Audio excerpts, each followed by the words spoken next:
Welcome, and thank you for joining today's conference, Market Surveillance Committee meeting.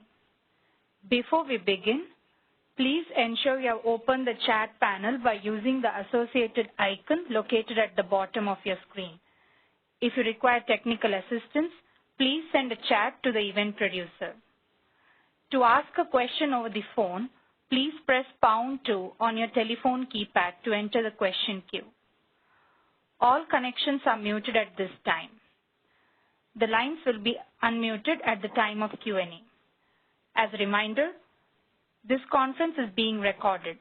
With that, I'll turn the call over to Dr. Benjamin Hobbs, Chair of the Market Surveillance Committee. Please go ahead.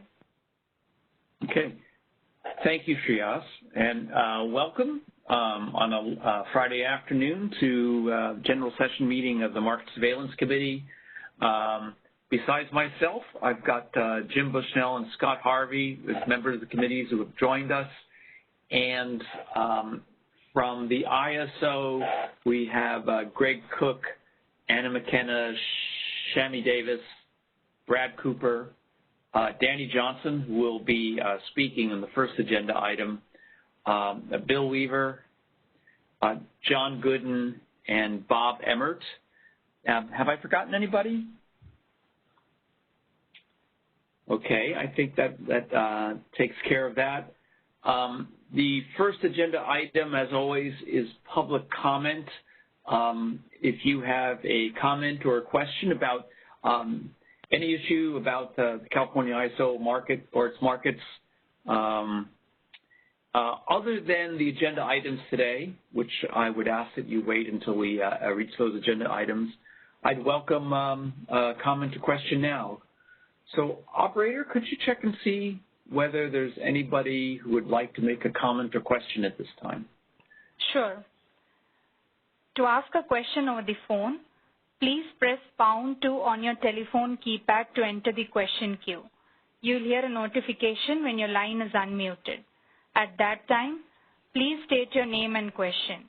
Once again, pressing #2 will indicate you wish to ask a question.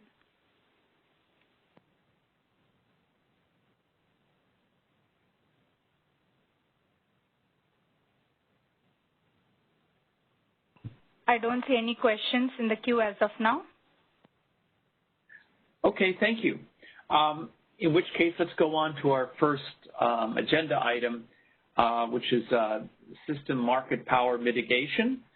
And we have Danny Johnson, who is lead market design policy developer at the ISO, who will make a presentation, and then we'll have a discussion.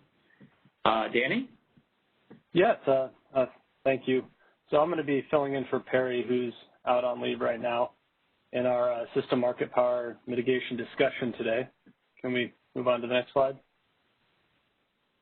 So today's discussion will be a review of how the ISO's proposed system market power trigger and competitive LMP would have performed during the tight and really tight supply conditions we observed in August and September of 2020.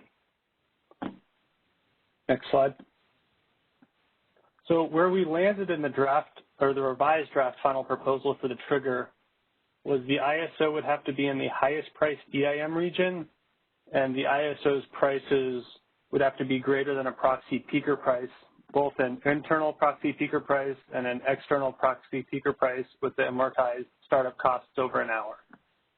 Before we get into some of the graphics on this, the median price where we would have met the trigger was $224. And we would have observed 226 15-minute intervals that would have met the trigger over this 2-month period. This equates to about 4% of the intervals during this period. So next slide. So this first graphic is the CAISO SMECs when the trigger would have been met. The x-axis is bins of $25, ranging from $70, which was our lowest observed SMEC when the trigger would have been met, all the way up to the penalty price of $1,000. As you, the y-axis is just the number of intervals when it would have been met. So as you can see, there were a number of lower priced intervals where the trigger would have been met, as well as a few intervals up near the penalty price where it would have been met. So pretty big spread on how our trigger would have been met.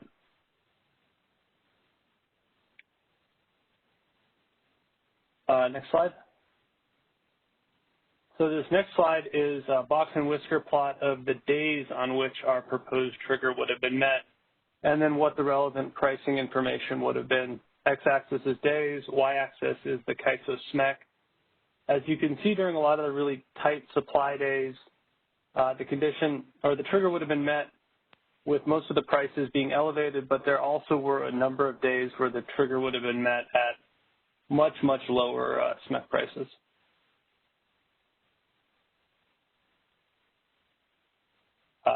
Well, I think before we move on to the next slide, I wanted to see if the MSC had any observations or opinions on the accuracy of when the trigger would have been met. Not from Scott. This is Jim. I'll just make note that I would imagine that if you thought about the previous slide in terms of the percentage of hours at each interval, I assume the vast majority of the total hours in a given interval are probably in that far left bar. So if one thinks about that previous bar graph as and I don't know what the right metric is, but just, instead of thinking of it as the total absolute hour, but the percentage of hours in each category, I suspect one gets a slightly different impression, but it's just an observation. I don't know. I assume that most of the actual intervals were in that 0 to 70 interval. Can we go back to the previous slide so we can all kind of get reference? So you're saying that 70 to 95, that looks like about 30 intervals we observed the trigger being met in that. Yeah, I guess my point is if you did a bar graph of just all intervals, how they were distributed amongst the different prices, maybe most of them were below $70 probably. Oh, yeah.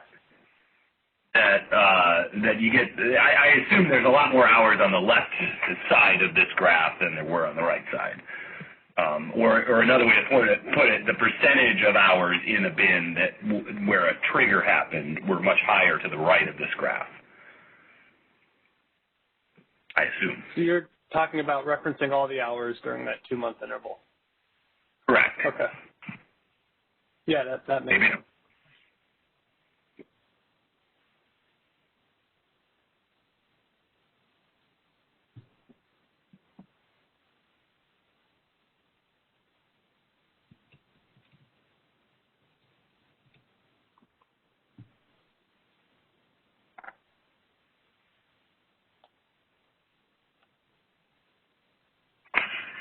That's it for me,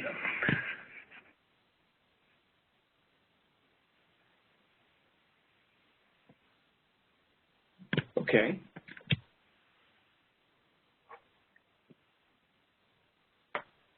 All right, well, I guess if we want to move on to slide 6 then, or? Yes.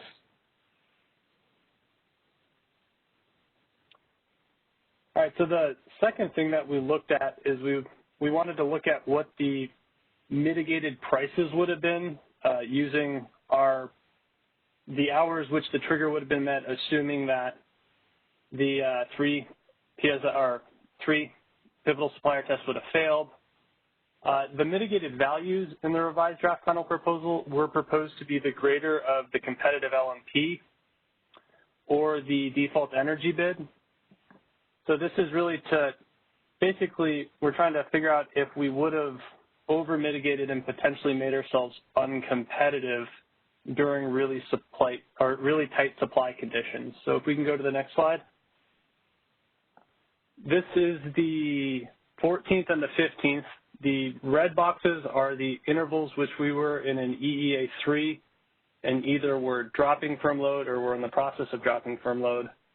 The yellow bars are the CAISO SMECs, and the blue dashed line would have been where CAISO would have mitigated our prices to should that 3 pivotal supplier test have been failed in those hours. So as you can see, it does track with our prices somewhat, but there are a number of intervals where our prices would have been substantially mitigated below what our SMEC was. What do you mean by mitigation value? Do you mean the competitive LMP or what? It's the greater of the competitive LMP or the default energy bid. But the default energy bid is different for everybody. Is this a rerun of the market, or is this just? Yeah. So. Okay. Yeah. Thanks, Scott. It's a little. We proxied the default energy bid. We reran the market with DEBs and used the greater of the PG&E or SCE DLAP prices. So it is a proxy for the DEB. And Danny, this is just a second. You use the LAP prices as a proxy for the DEB, or you use the actual DEBs for each resource? I'm getting more confused. We used the LAP prices as a proxy for the DEB because we didn't rerun the 3 pivotal supplier tests in these intervals, so we didn't know which resources we needed to replace the DEBs with. We weren't able to do that. So did you replace? Yeah, I don't understand if you replace. Yeah, this is Brad. Let me. The LAP price. Okay, go ahead. This is Brad. Let me clarify. We did, later in the slides we have the competitive benchmark where we reran the market with the DEBs, and so we came up with market prices rerun with the DEBs. So this mitigated price we're showing here is the greater of those prices we came up with rerunning the real-time market with DEBs or the competitive LMP.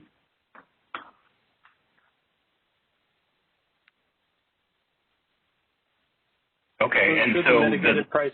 I'm sorry, go on.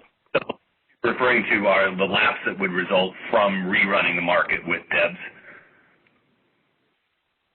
Yes, we took the greater of that, or the competitive LMP as a surrogate, because we mitigate to the greater of a resources DEB or the competitive LMP. So we did that as an approximation of what the mitigated price would be. These are the prices in HASP, right? Not the actual FMM prices used for settlement. Because these are yes, these are the prices in HASP. The actual FMM prices, which is a little confusing. Yeah, ideally we could also do this with FMM prices, and that potentially is something we could do. That at the short time frame we had to get this together, we could only do the HASP. There's a couple hours in there where the mitigated value is above the SMEC. Is that because the DEBs were higher, or is that because of the competitive LMP, or? I believe those were hours that the DEBs were. Are you talking about the 14th or the 15th? It looks like it's the 15th hour 18. From what I have, the rerun with DEBs would have had a higher price, which would mean that the DLAP prices in that rerun were higher. So the mitigated value, that's what's driving the mitigated value up. Okay. Yeah, during those intervals. Excuse me, I'm still not following that. We use the higher. We reduced offers, right? We didn't raise any offers, so the offer would be the lower of the actual offer and the higher of this competitive LMP or the mitigated DEB. I'm still not clear how you get a mitigated price that's higher than the original HASP price. And some of them is just a little, but as Jim pointed out, there's that one interval 2 in hour ending 20 that looks like it's quite a bit higher.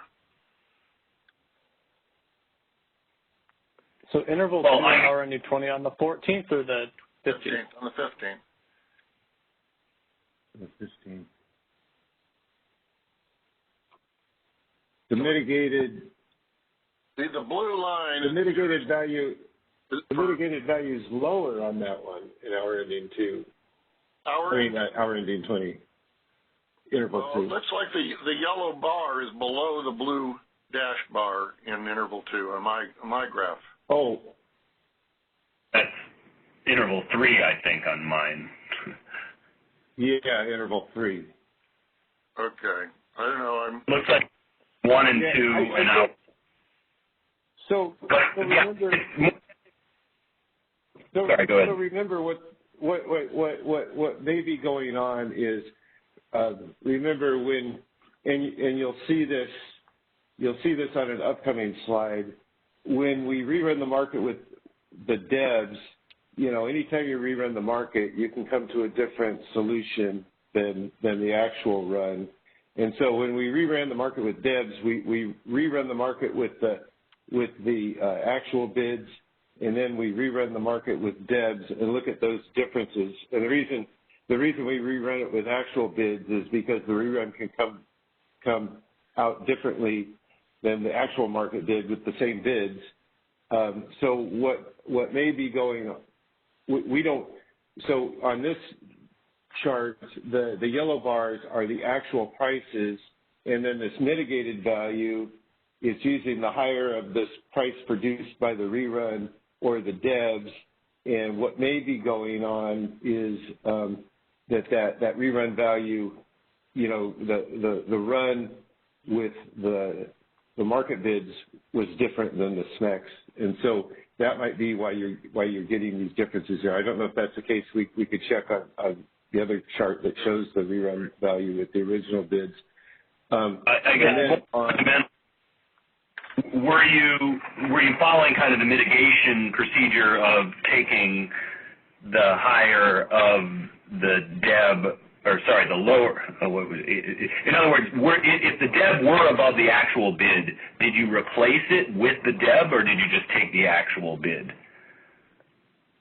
I don't believe Guillermo's on. I'm not positive Guillermo did this. I believe he replaced everything with DEBs. Okay. If you did do that, then you could just get a higher price because the DEB might have been higher than the market bid. Right. And then that's not what we have. The other thing. Oh. And then I think the other thing Scott was getting at on the 20th is, and we did chat about this before, is we did have some issues on a couple of those intervals on the 20th getting the rerun data. We didn't get good data for that. So that would just be, the mitigated value would just be reflective of the competitive LMP.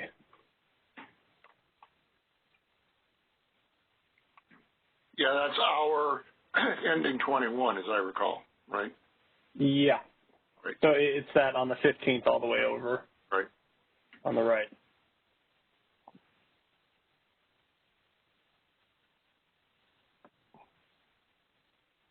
I guess the punchline is it looks like there are a couple hours where you have several $100 differences. The mitigation does bring the price down.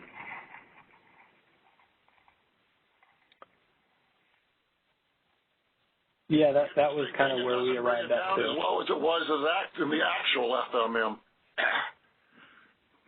Yeah, well, that's why seeing the FMM here would be helpful, yeah, but.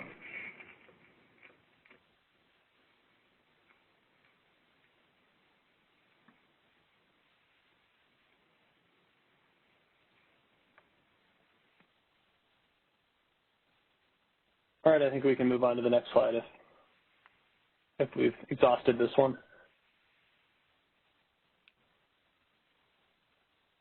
So this is the DLAP market prices for PG&E and SCE versus the DLAP rerun and then the DLAP rerun with the DEBs replaced.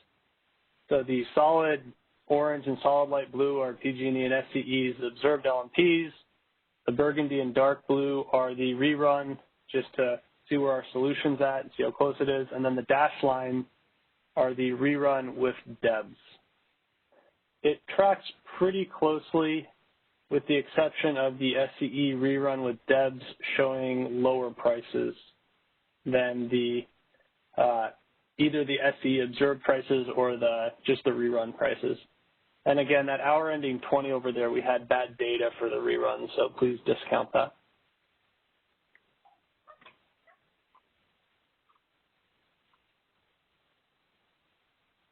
And just to confirm, we don't know, or you didn't check whether there were 3 pivotal suppliers, and we don't know whether the DEBs that were adjusted here belong to those or somebody else. Yeah, we do not know resource-specific DEBs on this.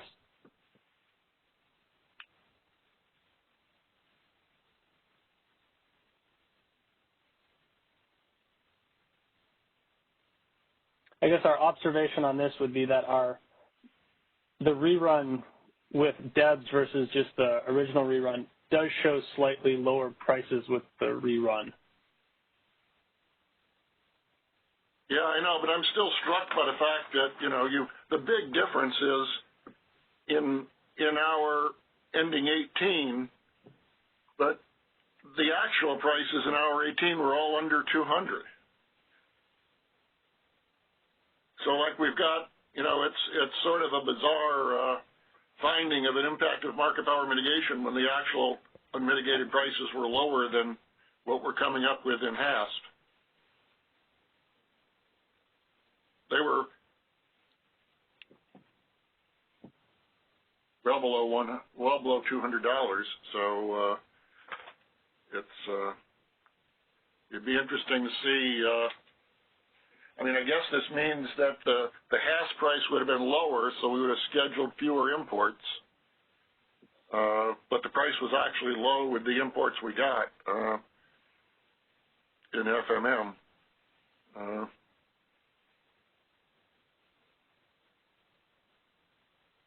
Yeah, this does tie in to the other work ISO has been doing on the August events, and I don't think in the SMPM on this call, we'd want to comment on why those prices were at the levels they were at. We're just trying to observe what system market power or the potential mitigation for system market power would have done.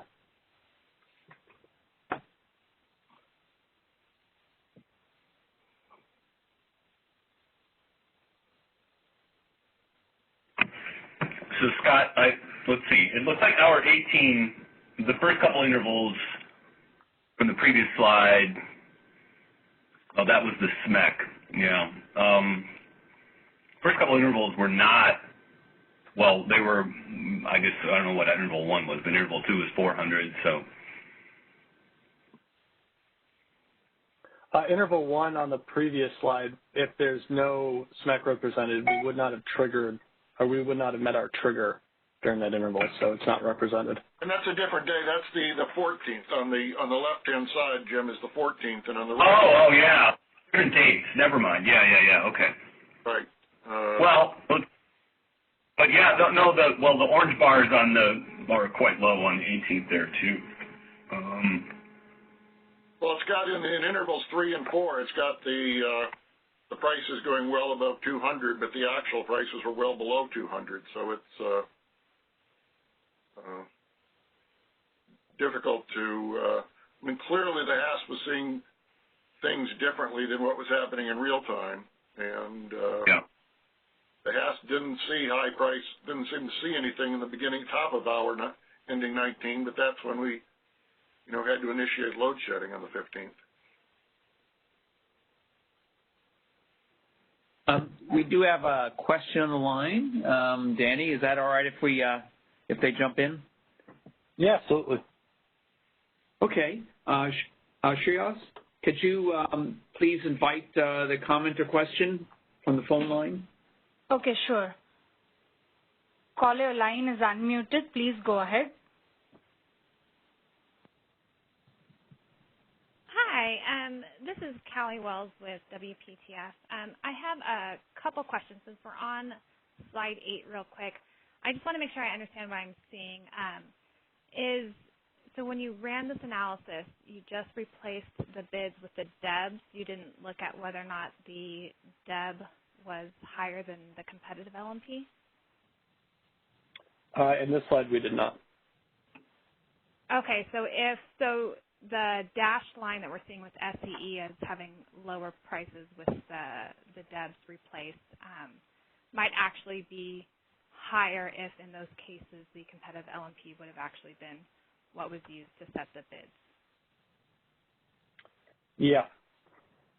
Okay. I appreciate that. And then, so one thought on here on the comments that, or on the discussion that took place about how, you know, the prices here when you reran had lower LMPs. I'm just kind of thinking through the implications of that.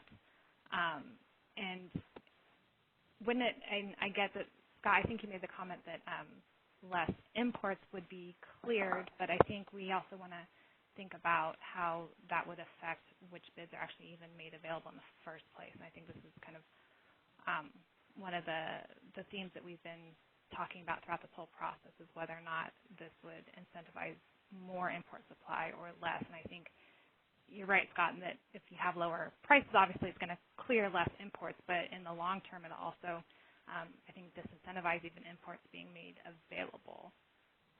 So I just wanted to comment there on that one. And one other clarifying question, that if you can go back a couple slides, I forget what slide number it was. It was the bar chart comparing I think the CAISO SMEC to the mitigated price.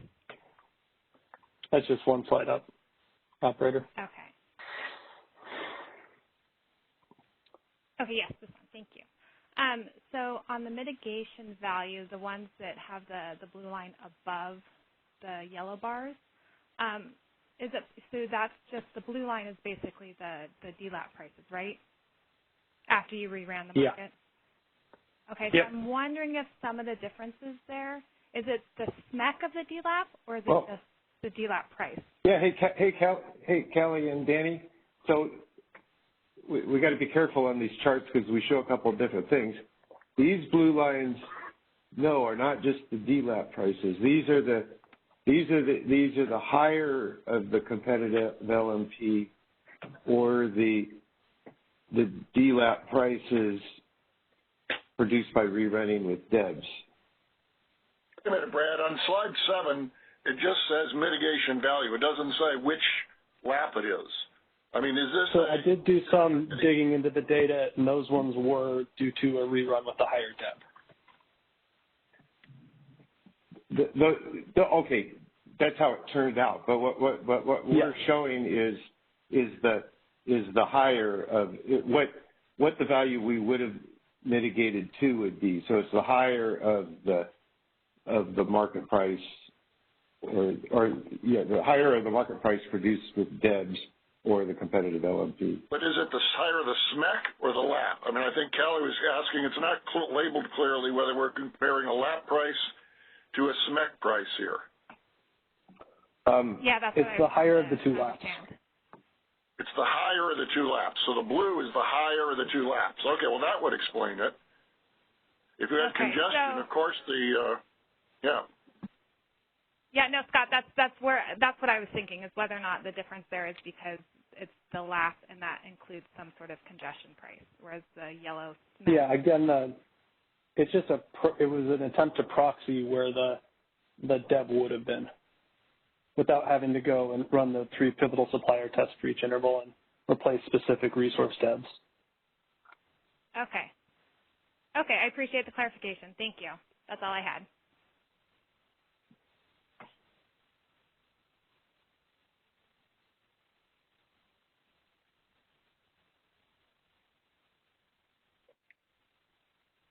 Okay, Danny, you can go back. Oh, sure. Where you left off. Okay. Yeah, let's jump ahead to, I think we can move on to the next slide unless anybody has any more observations or thoughts.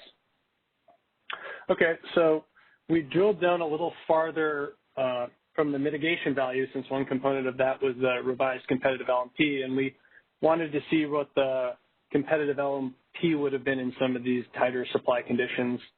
As a reminder, the competitive LMP in the revised draft final proposal is either the second highest priced EAM region's marginal energy cost or the highest priced cleared import bid on a constrained intertie. So next slide.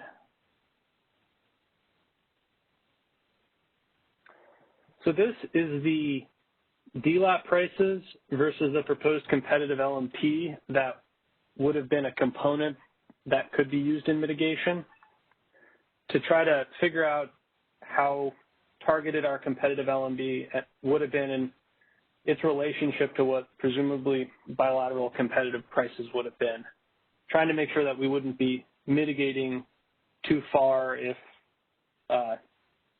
the 3 pivotal supplier tests would have failed. Again, the red highlighted boxes are intervals where we were in an EEA 3.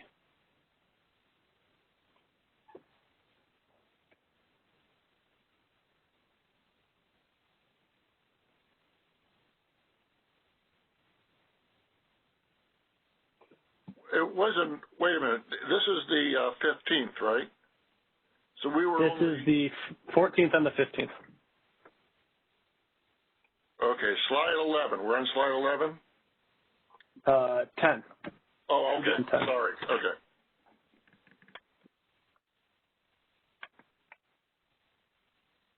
Well, on the 15th, we weren't in a stage 3 for all of 8 hours 18 and 19. It was only part. Okay.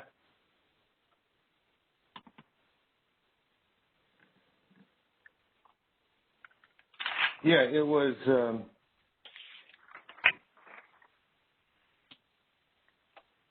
well, it started at 1757 and went to 1826. Yeah, so actually we should have just drawn that for intervals 1 and 2 in hour ending 19.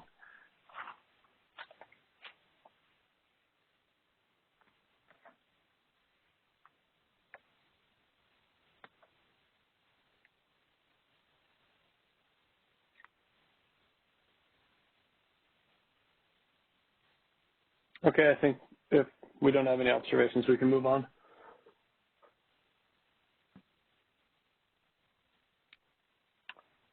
Well, so this next slide. Hey, Danny, or can we move back to the one slide? Yeah, sure. Yeah, I mean, I would just throw out there that, you know,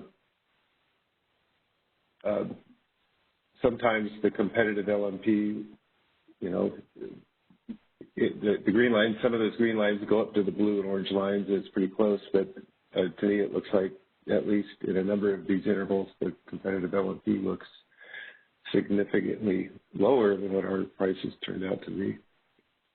Those are not what your prices turned out to be there for hour ending 20 on the 20th. Those prices are much higher than the actual FMM prices. So, you know, that's one of the things that's confusing about, you know, comparing some of these prices. And remember, it was really just intervals 3 and 4 in hour ending 19 that were the state of emergency on the stage 3 on the 15th, and all of this stuff. And you know, it's something HASP was seeing, but not what actually happened.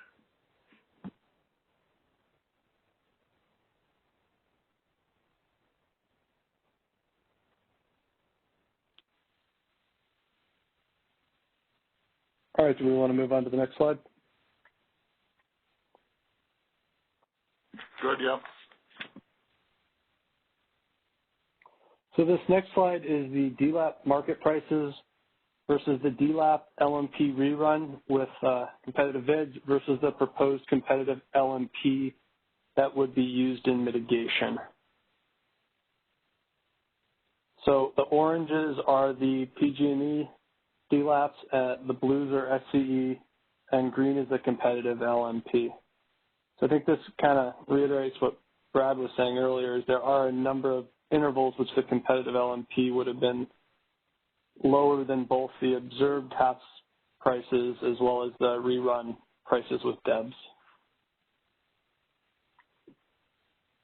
Well, I think we all expected that to be the case, given, you know, it would have been set quite likely by prices constrained out from the Pacific Northwest, so provide a floor, but not nearly as high as market prices inside. What's going on with those zero price LMP reruns over in hour 20? Yeah, that's that same data issue of the 3 intervals in hour 20. We didn't have rerun data. So rather than not show, it was a choice made to show the competitive LMP versus the prices in those intervals, even if it kind of creates that artifact of those prices looking like zero, even though in reality we just didn't have data for what they were. Gotcha.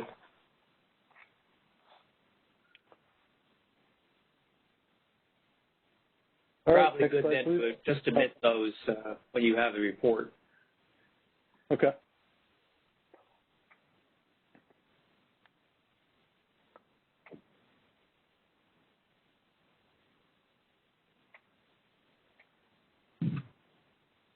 Can we jump to the next slide?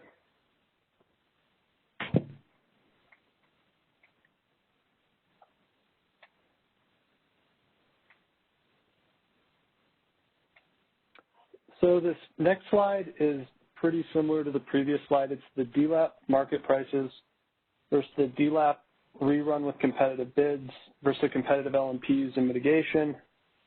The main difference on this is it's for September 5th, which was another one of our scarce days. That wasn't the EEA 3 days. It was just a very tight day for us.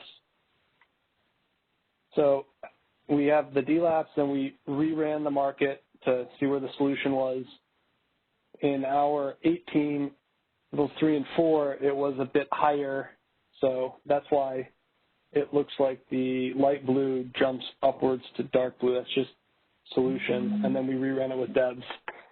The competitive LMP on the 5th was in between SCE and PG&E prices earlier in the day, and then lower than both in hour 19.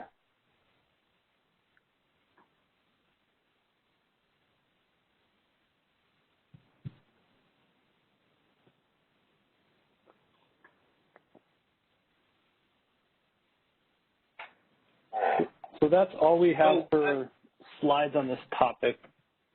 Okay, so just I want to make sure I understand this because, given the colors and the superposition, so the PG&E DLAPs basically the original. They're all right on top of each other. And the rerun with DEBs are on top of each other, right? All 3 of the PG&E ones are on top of each other. So that, okay. Yeah, the DLAP, the rerun, and the rerun with DEBs. Okay. So flow is from north to south, right? And then the SEC, then the rerun with DEBs is the dashed line, which in hour 18 is slightly higher than the rerun line, but they're both way higher than the original. Is that right? Yes. Okay. And it looks like that's also the case on the 19th for intervals 3 and 4. So the reruns are sort of consistent, but we're getting something very different from what happened in the original HASP run.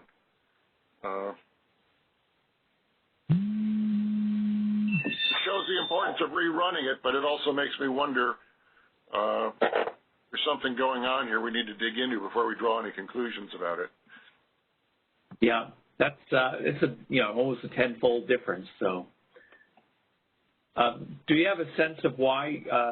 So in the 18th in interval 4, the Edison DLAP rerun is a mere $120 or so higher than the LMP rerun. Do we have any idea why possibly using the DEBs might increase it? Were they bidding below their DEB, or do you have any intuition on that, Danny? Unfortunately, no. We haven't had a chance to really dig into this information yet. Okay. We do have a couple of hands on the phone lines. So, Trias, maybe if you could go there and see if we have a question or a comment. Sure. Moving on to the first caller. Caller, your line is unmuted. Please go ahead.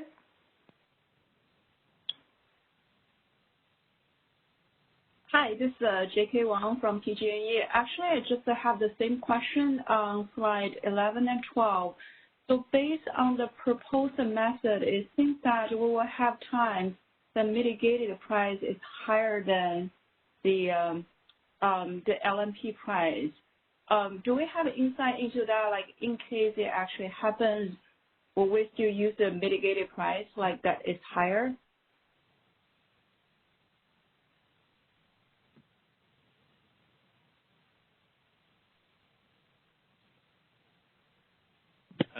So, Danny, if I correct what you said, you haven't had a chance to dig into it, so the reasons for this aren't clear, right? Yeah, that's kind of where we are. So stay tuned.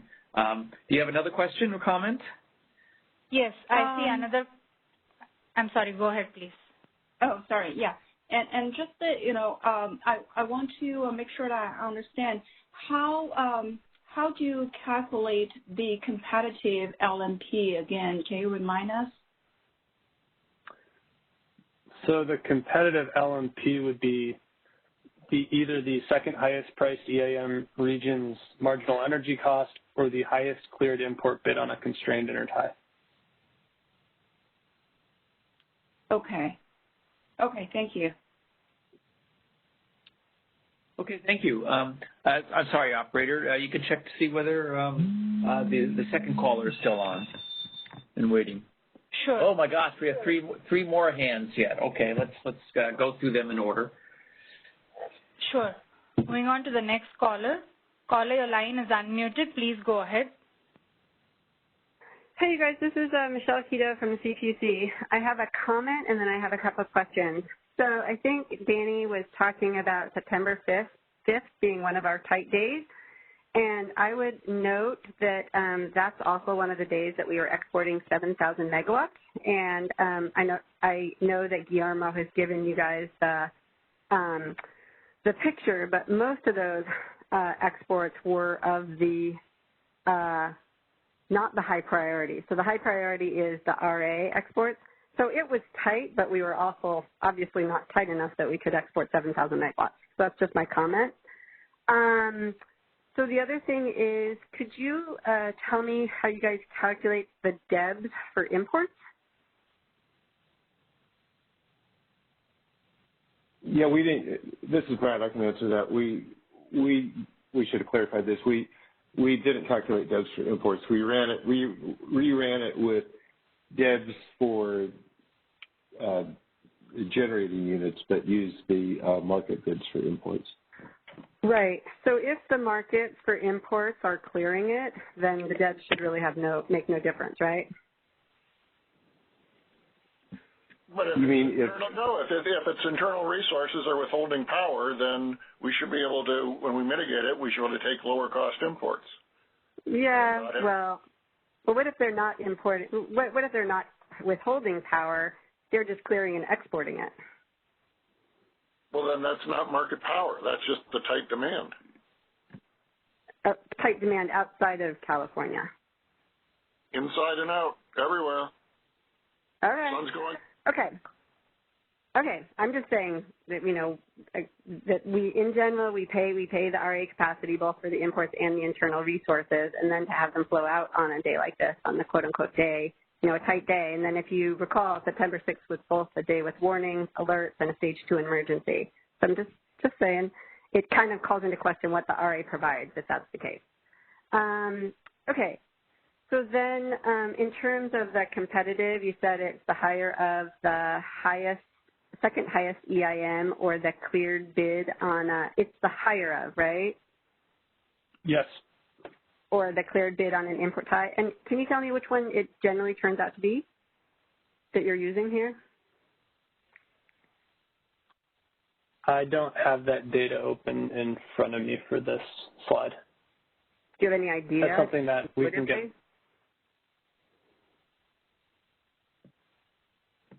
For most of the slides on the August, which is what I've reviewed more of, it does bounce around between the two. Okay. Okay. Okay. Thanks a lot. Appreciate it. Moving on to the next caller. Caller, your line is unmuted. Please go ahead.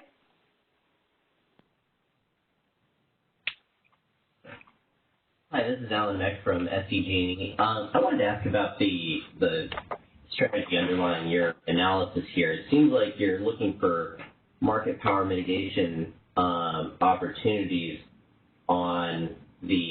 in the outage intervals from 814 to 815.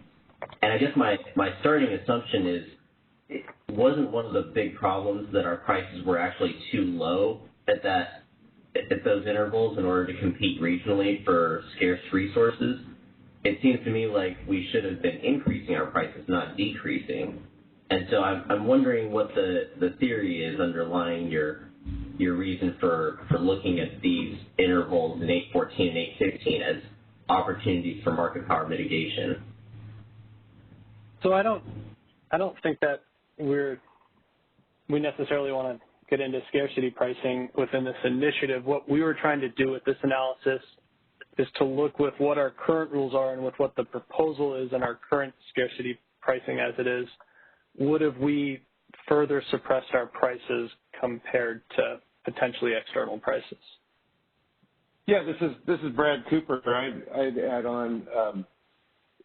It's not our intent to look at this and say, how that we had the goal of hoping it showed that it would reduce our prices a whole lot during the tight supply periods. The reason we're doing this analysis is we realize that during the tight supply periods, we need appropriate pricing, and so we want to see the interaction of our market power mitigation proposal and the actual prices that occurred during the tight supply periods to see what the effect would have been, to exactly your point. I see. So, in other words, if your methodology is successful, what we're looking for is for your MPM for your market reruns to basically follow the prices that already came out of the market. Am I understanding that then?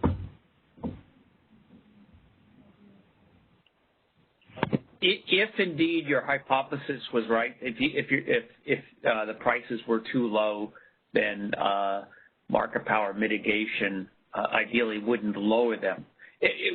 Whatever you define as being too low, that if it did lower them, it would worsen an already serious problem. But that, if indeed we thought they were too low. And of course, what would be interesting and can't be done now, but maybe somebody would like to speculate, is what would happen with some sort of reasonable scarcity pricing or more co-optimization with ancillary services to the prices. But that's down the road. Next year, I guess we'll be taking a look at that. Okay. And see whether it moves prices in a different direction. And I had one other question. On slide 5, this just looked weird to me. On 9.6, there's an interval that looked like it was $1,900, and I thought that you said that you were showing the SMEC there, and that to me seems weird because I thought that the SMEC was functionally capped at the bid cap, because the SMEC is just the cost of energy without considering congestion and line losses. And so I don't really understand how you can get a SMEC above $1,000.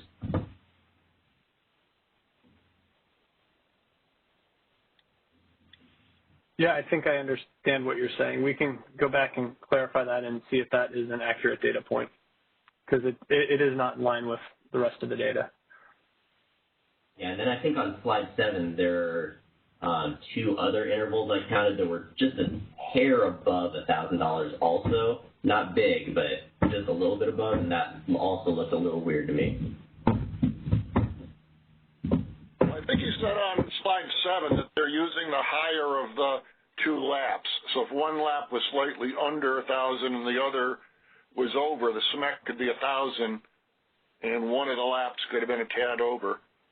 So if that's what's being reported, I think that's possible. I agree, you're right. Yeah, I don't think the 1800 could come about. Yeah, that seems a little erroneous. I'm looking at the data for that interval on the 17th, and it looks like the SE DLAP was 1,013, the PG&E was 1,065, so the SMEC would have been slightly between those two and above 1,000.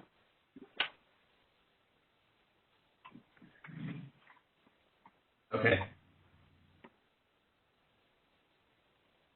That doesn't make a whole lot of sense to me, but if it makes sense to you, then that's fine. I'll table it, and you guys can move on. Okay, thank you. Operator, do we have anybody else on the line? Yes, I see a few questions in the queue. Okay. Caller, your line is unmuted. Please go ahead. Hi, good afternoon, folks. It's Mark Smith with Calpine. I might be the only one here, but I'm really having difficulty following the thread of this analysis and what conclusions we're reaching here. I'm left with the impression, and folks from the MSC can correct me if I'm wrong, but I'm left with the impression that in spite of maybe the better intentions, that in fact during the times when we were threatened in terms of maintaining reliability in reserves, more particularly in an EA3, we would have lowered prices under this proposal.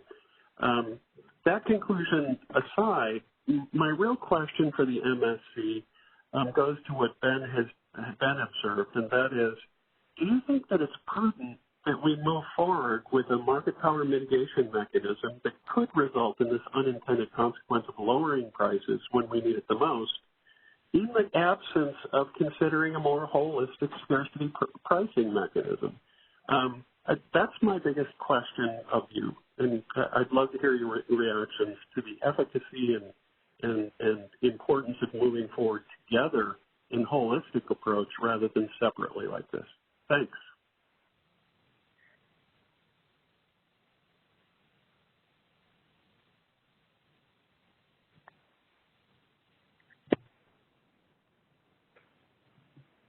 So who would like to respond to that? Clearly there's an issue here, but we don't know why it happened.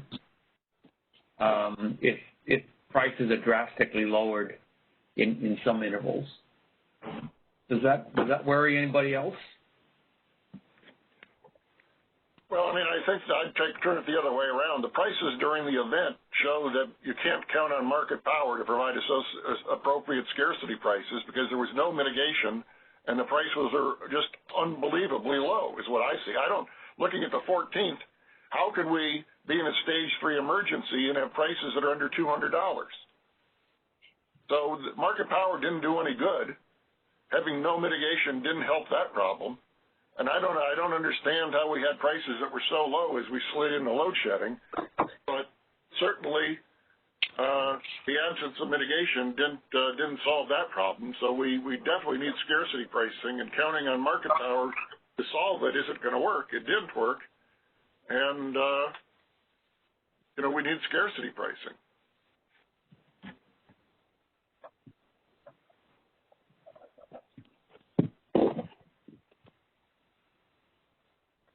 And so do we move forward with this market power mitigation mechanism without having some form of explicit scarcity pricing, other than, of course, what the ISO already has, which is, a potential scarcity when ancillary services run short and such? I guess that's the big question that I'm struggling with.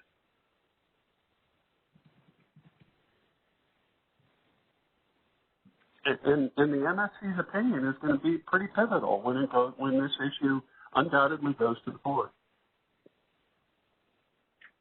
Yeah, the question shouldn't be, are we going to be mitigating these hours where we were short in load shedding and getting them even lower, but it's more, are there other periods when there was a potential for market power that we need mitigation? But, during this period, I agree with what you and the person from San Diego said. The question is, how were the prices so inexplicably low when we're in stage 3 and we're short of reserves. You know, on the 14th, we were short for 3 hours and the prices were low. And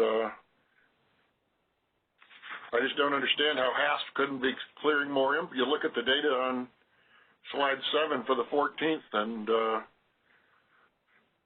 why weren't we clearing more? Why did we have higher prices if we were in stage 3 emergency, and why weren't we clearing more imports? I don't know.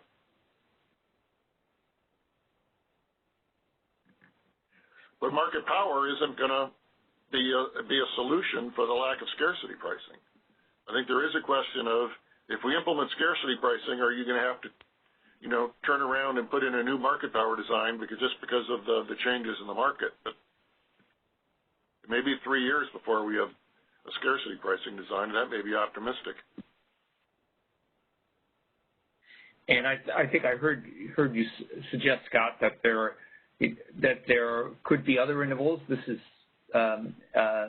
either hypothetically or actually in the past where market power was indeed a problem, and system market power mitigation is something that would have been desirable. So this is so the question is weight the periods. I mean, the ISO does have somewhere, you know, there were lots of intervals when it was triggered. You know, slide 4. I mean, were there other intervals where we were not approaching? We never slid into emergency, and the prices were very high, and this would have triggered. I mean, that would be a question to ask. Are any of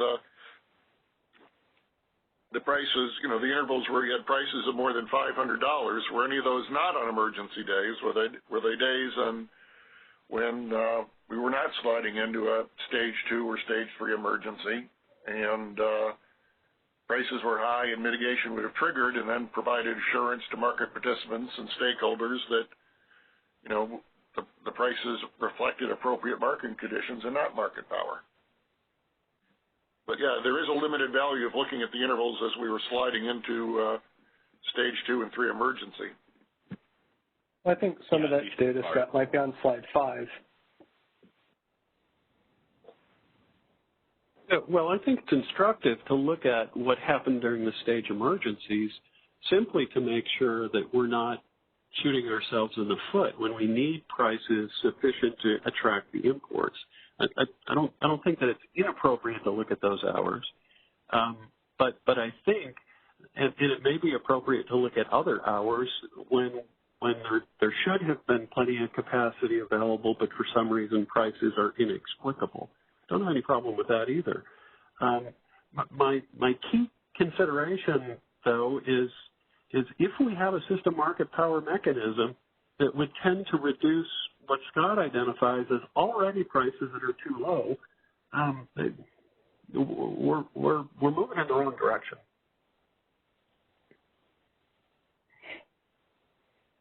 Yeah, I think there's a degree to which these are two.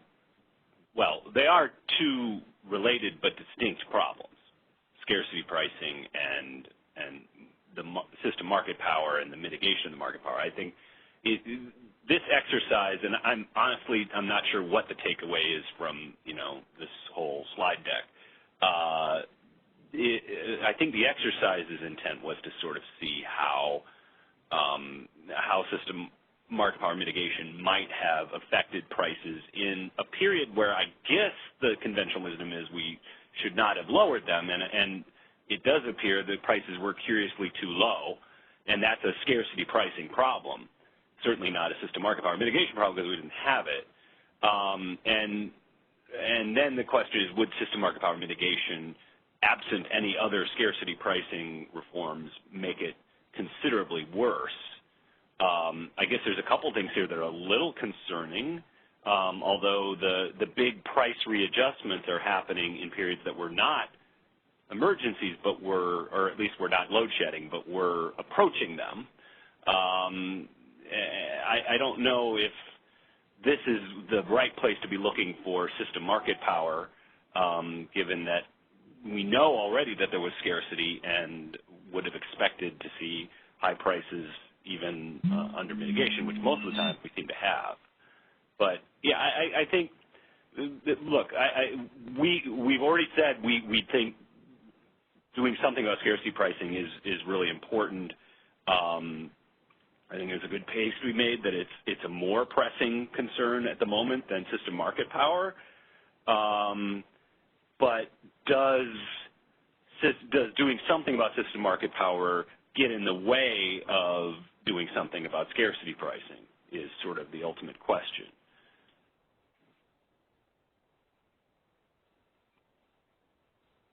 I think that's right, Jim. I appreciate that. I think that one of the questions is the system market power mechanism as it's been proposed here by the ISO handicap your ability to design and build a scarcity pricing mechanism that makes sense. I don't know that it does, but it seems a bit of like the cart before the horse in our view, I think. Thanks for the discussion, folks. I really appreciate it. I hope some of this kind of caution and concern can come up as the MSC addresses the board on this issue. Thank you.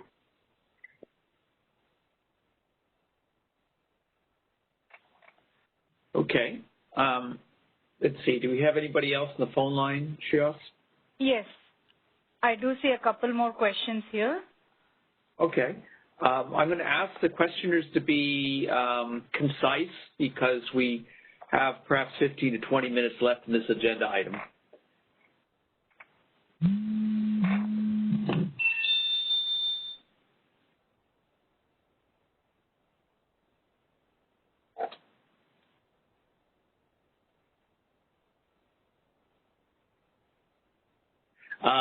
Caller? Please go ahead. Your line is unmuted. Hi, this is J.K. Wang from PG&E.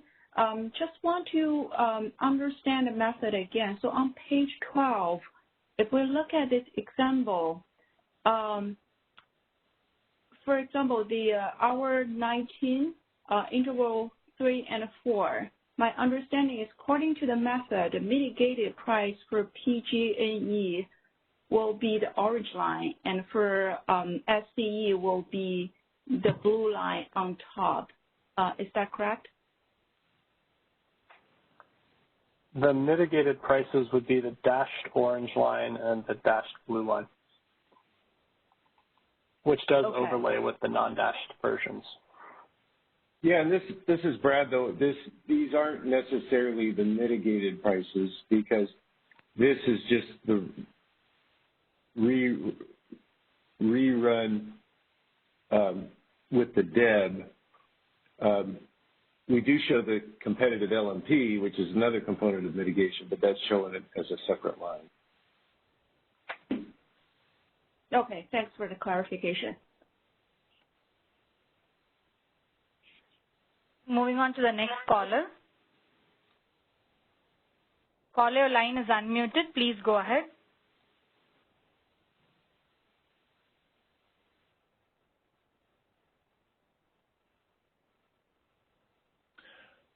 Hi, Dan Williams from Customized Energy Solutions. The meeting's taking a while today. I'm just curious, looking back at DMM's reports for Q1 and Q2, it looks like they implemented some new ways of looking at price cost markup in the market and kind of concluded that the market was very competitive in the first half of the year. And I'm just curious if you've had any discussion with them about how they would have looked at kind of this same time period and what their conclusions might have been using that methodology. And then I have one other follow-up question after that. Yeah, this is Brad. I can answer that. DMM will be coming out with their reports on this period, and they do address market competitiveness, but I don't really want to comment on their report until they release it. And do you, I guess you can't comment for them, but, and this isn't my second question, but do you expect that will be out before this is discussed at the board? I believe it's going to go out sometime next week. Yeah, this is Anna. I'm not sure if Amelia's on the phone, but I just, we don't really know exactly when it's going to go out, but we know it's coming out soon. and it's not clear, so yeah. If Emilio's on the phone or anybody else in DMM, they may be better placed to respond. Okay, I'll leave it at that, and that unless Amelia responds later. But and I know that DMM will have its opinion on it as well. I was just curious because they talked at length in the report kind of about some new metrics and ways of looking at things that seemed like it'd be a good rubric to run this through. My other question was just given that a number of changes have been made in the market since the August and September events, the PRR 1282 went into place, and I think market participants, scheduling coordinators may be responding a little bit differently in the market now than they were then. Would it make sense to look at maybe October 1st as a date to kind of run this same analysis through, where there were some tightness in the market, very high prices in the FMM, and then pretty low prices in the RTD? Just curious if that may be a good day to look at, since a little bit more water has gone under the bridge and we aren't under quite the same scenario as the August events. So maybe just a comment or suggestion there. But thanks. Thanks for the suggestion. Thank you. It's something we can take back.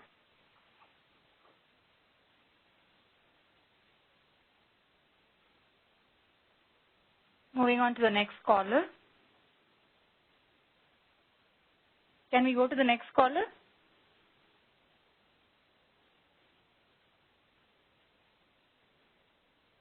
Ben? Yeah, go ahead. Is there nobody there? Yes, I just wanted to make sure you want to proceed to the next caller. So. Yeah, let's go with the next caller again. If we could be concise, we'd appreciate that. Caller, your line is unmuted. Please go ahead.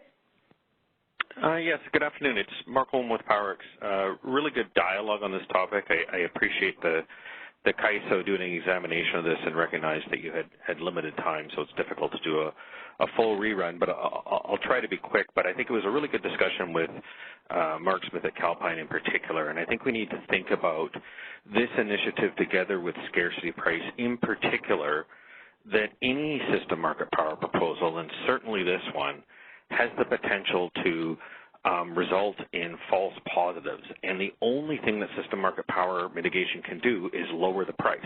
Now, if it lowers the price when that system market power mitigation is accurate, then that's the appropriate result. But we are going to get false positives out of this. And when you look at the hours leading up to the hours where the load was curtailed, the hours with EAs, when what we're doing here is lowering the price when you're in a regional scarcity condition, you have transmission capacity, hundreds if not thousands of megawatts of transmission capacity connecting Southern California with the desert Southwest, and now you're getting even less competitive in competing for that supply. And I know we've talked about some of the consequences of that, such as being less competitive and getting even less supply, but I think Callie also hit the nail on the head in terms of one of the reasons you're not clearing more imports is because entities are responding on whether they submit a bid at all or sell their supply to the higher priced neighboring region. And this will just exacerbate it to the extent you have false positives and implement this without also applying scarcity provisions. I think it is also harmful to regional collaboration. If we recognize what's going on from the different utilities in the West, different load serving entities, many of those entities in the Southwest are buying bilateral energy, and they are competing to secure that supply, and then they're turning around and having that supply redispatched in the EIM to go to the CAISO at prices are well below the price that they paid for that supply, and now they're going to be mitigated even lower when we're actually in scarcity conditions. So I recognize that the MSC has pushed for scarcity pricing for some time, and it does take time to develop. But I think we need to also recognize that this proposal will lower prices inaccurately in the worst times of all, when there needs to be a price signal to encourage supply to come to the CAISO and for the CAISO BA to compete with the neighboring region. Thanks.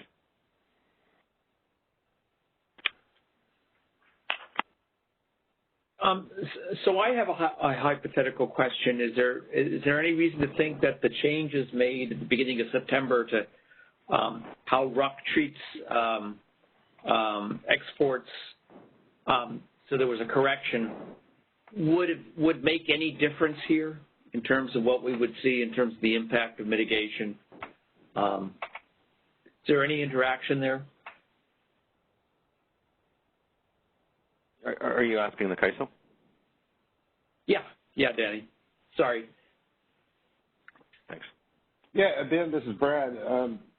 I don't know if any direct action, interaction, if RUC was cutting more exports, obviously there would have been, potentially, I guess, there could have, when you cut exports, you might cut an import coming back, but, assuming it didn't cut import, that didn't result in imports being cut coming back, potentially the ISO would have additional supply which would change the prices. Maybe that has some interaction with the system market power mitigation, but I can't think of any direct interaction. Because that's a process in RUC, not in the real-time market. It affects what the commitments are for exports in the real-time market. But okay, thanks, Brad. Let's see. I think given the time and that we have a very important topic in RA coming up, let's.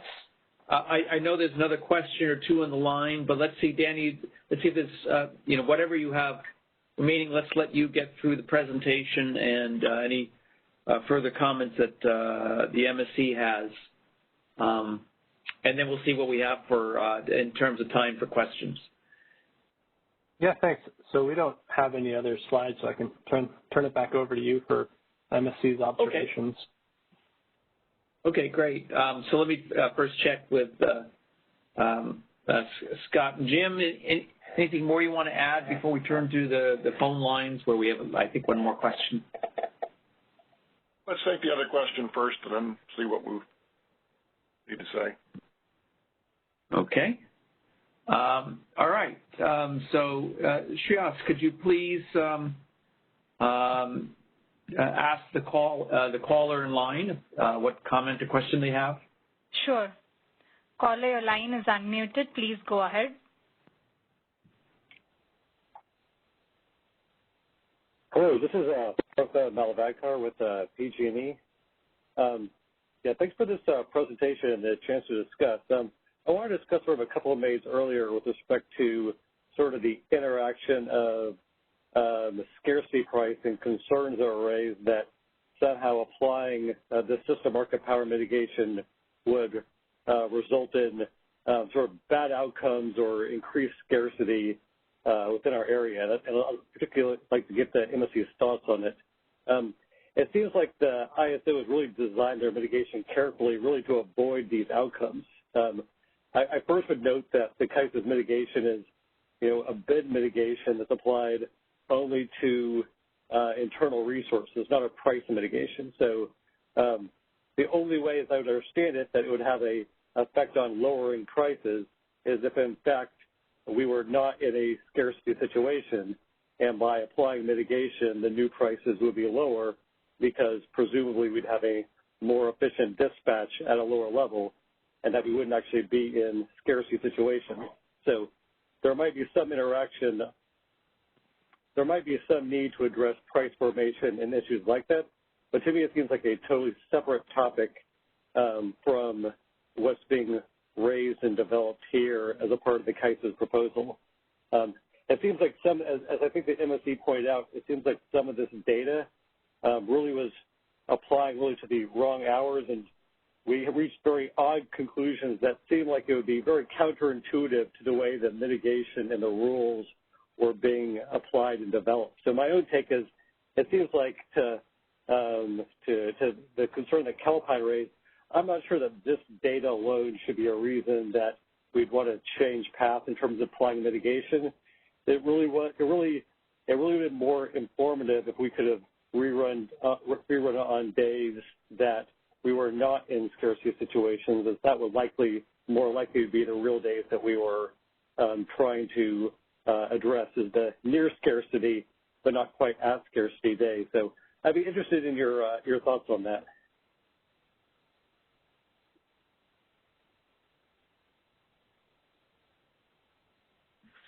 Well, my thought is, the prices on the 14th, where we saw it coming, are pretty strong evidence there isn't any market power in this market, because we go into a stage 2 emergency, and the 15-minute market prices remain below $200, way below $200. And, as some people said, we're not sending a scarcity signal when we needed to it. And if there's any time when someone had market power, you'd think it's when we're in a stage 2 emergency, moving into stage 3, and yet the price stayed under $200, which is, to me, as I said earlier, shows you can't count on market power to send a scarcity price signal. And 2, there's not much evidence that we have a problem with market power. But yeah. Well, I could, at least responding to that, I would think that there's a difference between, like, you're drawing conclusions based on these 2 events and these 2 days' data. To me, that's just really the wrong conclusions to draw. The idea that, as the DMM and the CAISOs showed, the market is becoming, less competitive by almost every metric out there, and they're pulling some data on, for lack of a term, events where issues ramped up very quickly. I don't think that these days and these events really are the telling story around what market power might look like in the future. And so I don't know if you'd agree with that, Scott. Well, that's why I didn't talk about the 15th, right? It seems to me, reading between the lines, that the problem arose suddenly, but, the CAISO went into a stage 2 emergency on the 14th at 2:30, and, the prices were still under 200 a few hours later. But, as I said earlier, it would be useful to look at other hours during this period in which prices were, more than $500, and see if, this would have made any difference then, if there was some evidence that there was market power being exercised in tight days, days were somewhat tight, but we never got close to a stage 2 emergency. That sounds good. Can I ask the flip question of, you're asking sort of, your conclusions are basically along the needs for mitigation. I think that what this discussion really was is there a bad outcome associated with if they did apply mitigation? And to me, that's kind of a different question. I don't think that these are the right 2 days to look at in terms of the need for mitigation, but neither do I think that the way that the design is being set up, it should result in any of the bad outcomes that people are suggesting in terms of if the mitigation was applied correctly.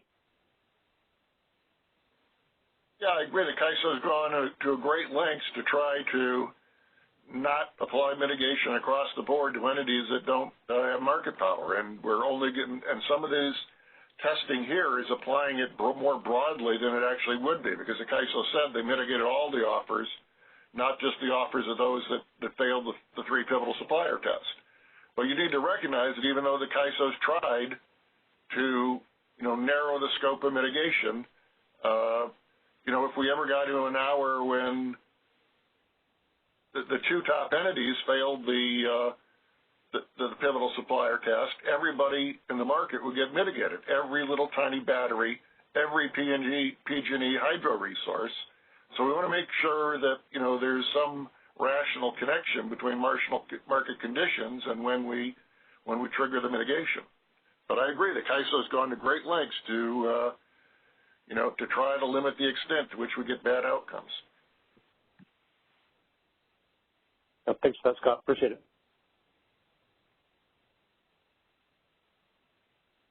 Okay. Shreyas, is there anybody else on the phone lines? I don't see any further questions in the queue. Okay. So I'll just quickly check with Jim Scott. Any further comments at this time?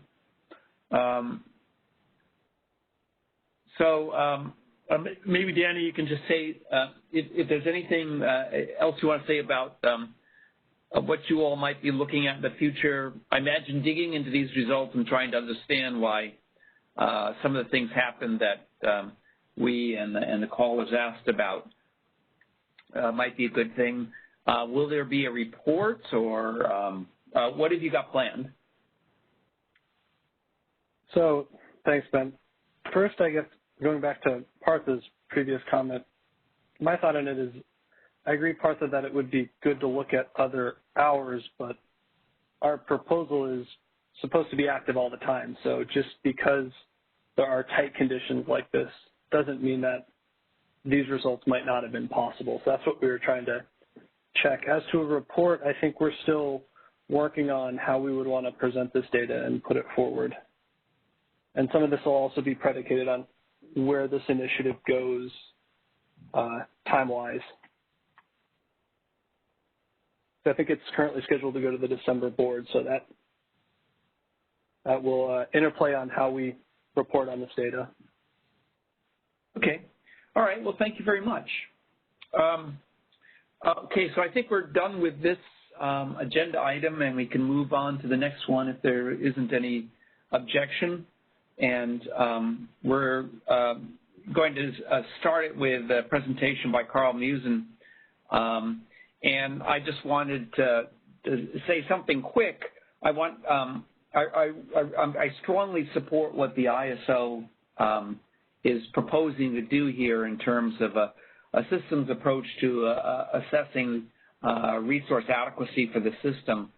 So, the old way, the way of, basically just adding up derated resources, UCAP values or ELCC values, and checking them against, say, a 15% reserve margin, I think that approach has outlived its usefulness.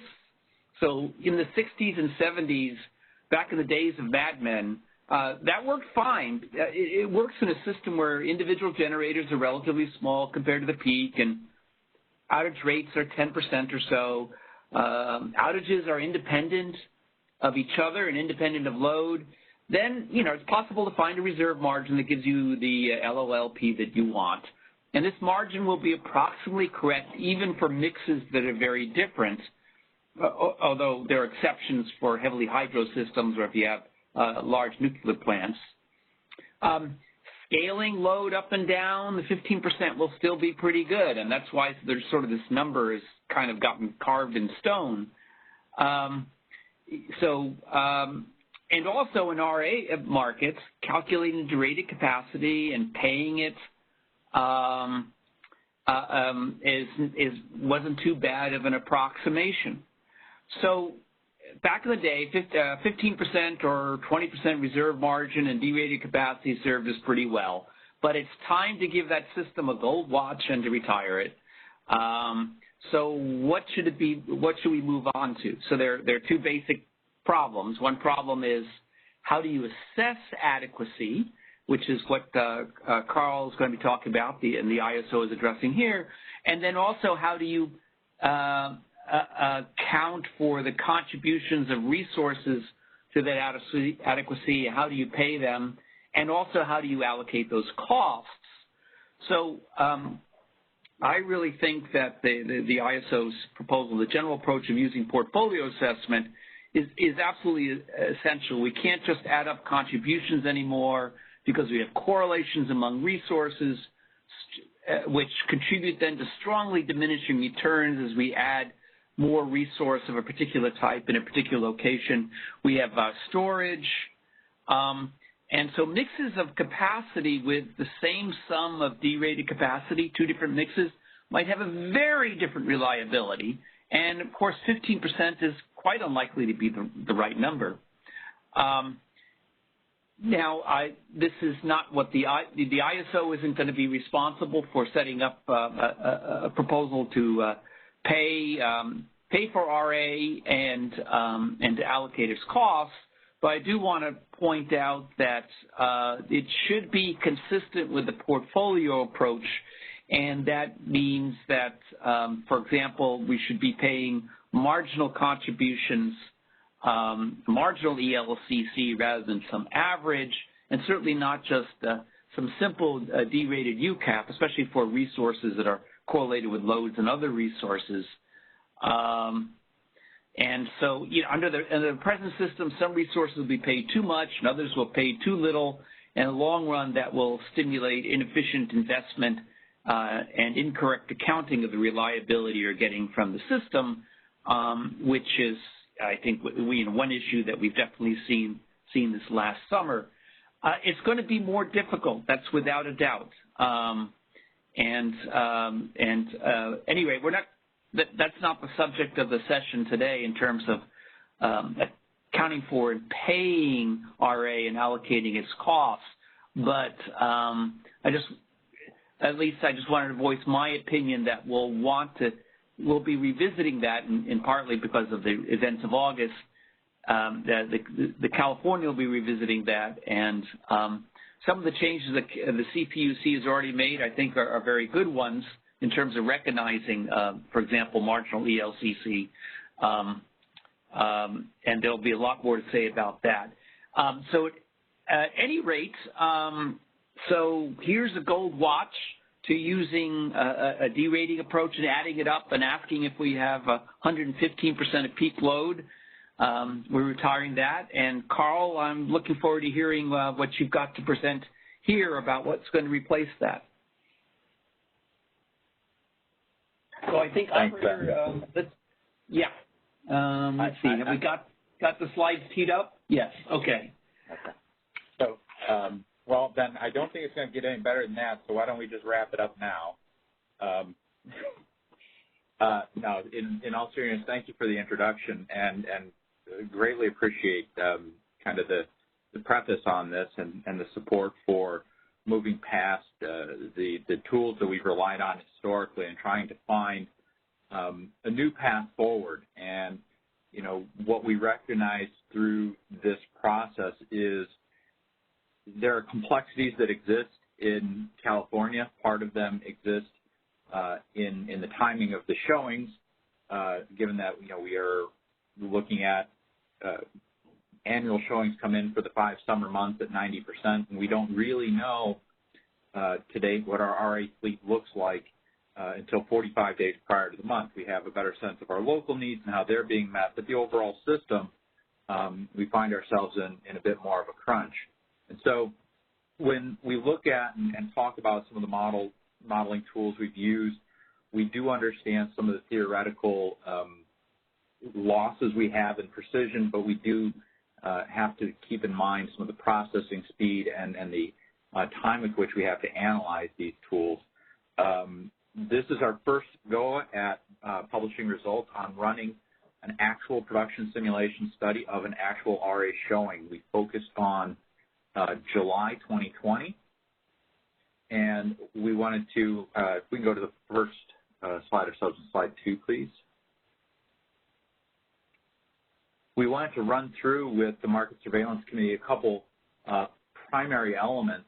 First, we wanted to discuss the modeling inputs and assumptions, things we used as far as how we treat load, how we treat the resources, and what we're doing for our overall modeling system. And then we'd like to really get into, because I think this is where the meat is in the discussion, some of the unanswered questions about how to use a new tool such as this moving forward exists, and that's the metrics and measurements for assessing the adequacy of the RA fleet.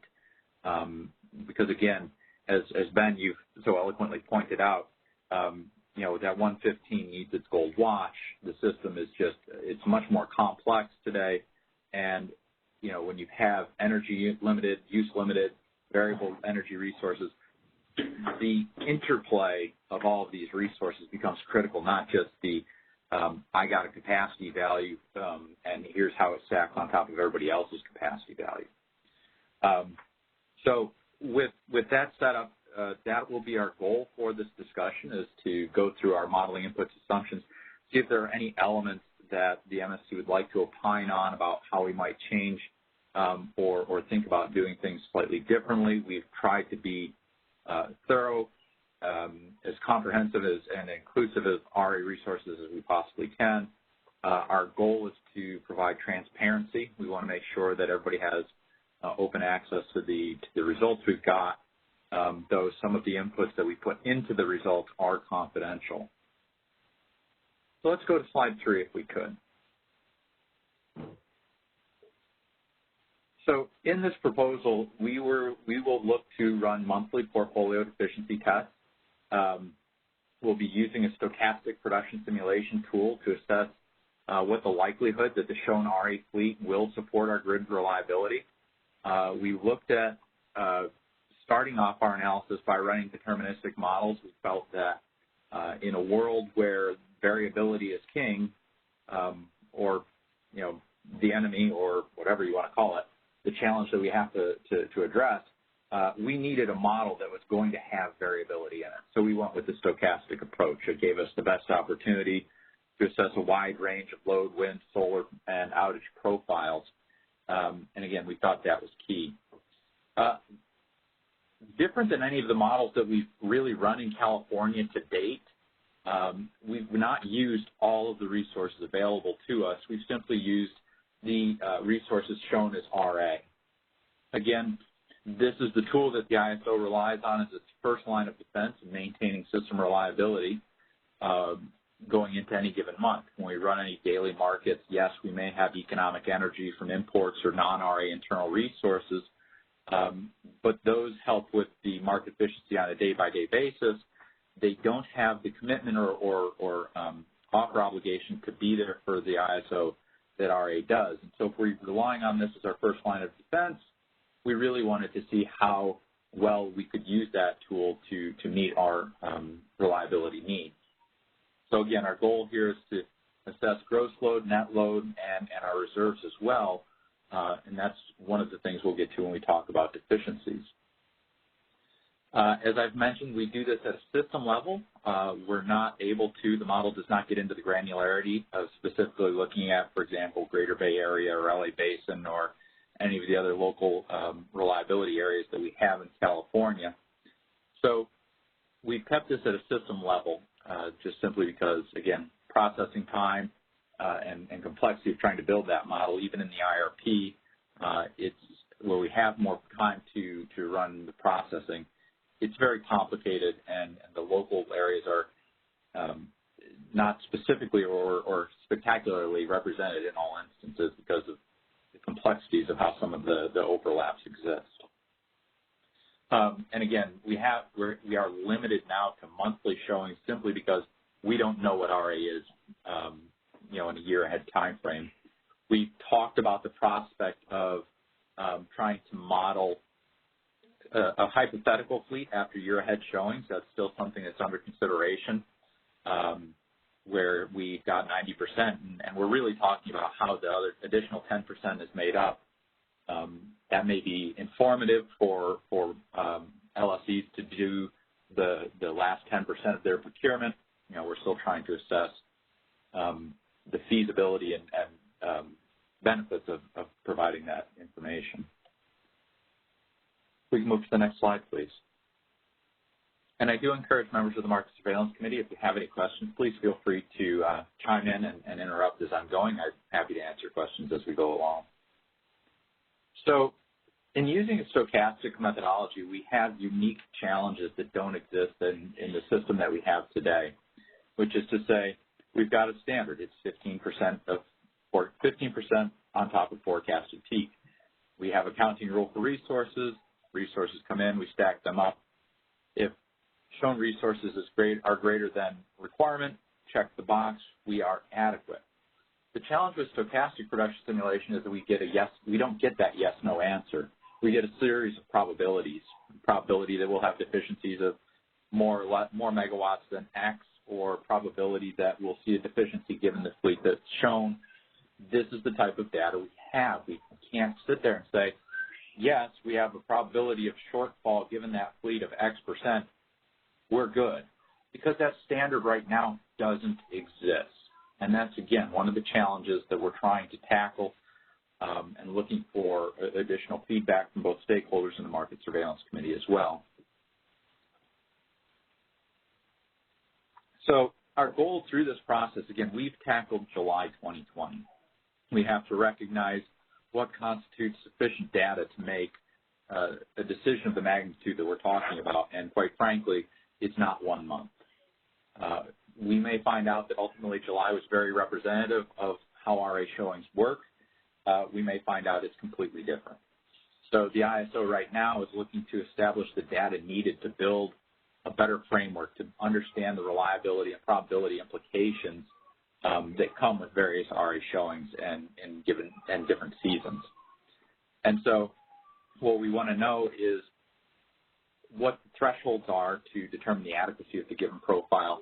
And if we fall short of that threshold, how much additional capacity may be needed to achieve that threshold that we were seeking. We can go on to slide 5, please. So as I've noted, we are looking to provide transparency and gain insight from others into our modeling and how we've built our production simulation model. Excuse me. To do this, we've run 2 scenarios. We did the 2020 July RA fleet, and we did what we call a thermal scenario. The goal of the thermal scenario is basically to estimate what a baseline level of reliability would have looked like, or a baseline probability of what the RA fleet as comprised of thermal resources about 2005 would have provided us. Again, it was not intended to say, look how much better or worse off we are. It's really just kind of a bit of a sanity check on what we've been doing and kind of an understanding of, well, what has RA been providing us kind of implicitly, which is different, very different than saying this is the reliability we've attained. We've actually can say with almost all certainty that we've attained a higher level of reliability than RA has given us because we're dispatching non-RA resources. That's economic from an energy standpoint, but to the extent that we're doing so may indicate that we're not adequately planning for capacity if we're dispatching that energy beyond what would provide a reliable threshold of reliability after that. So again, the results presented here are instructive. They're not conclusive. We're not trying to say that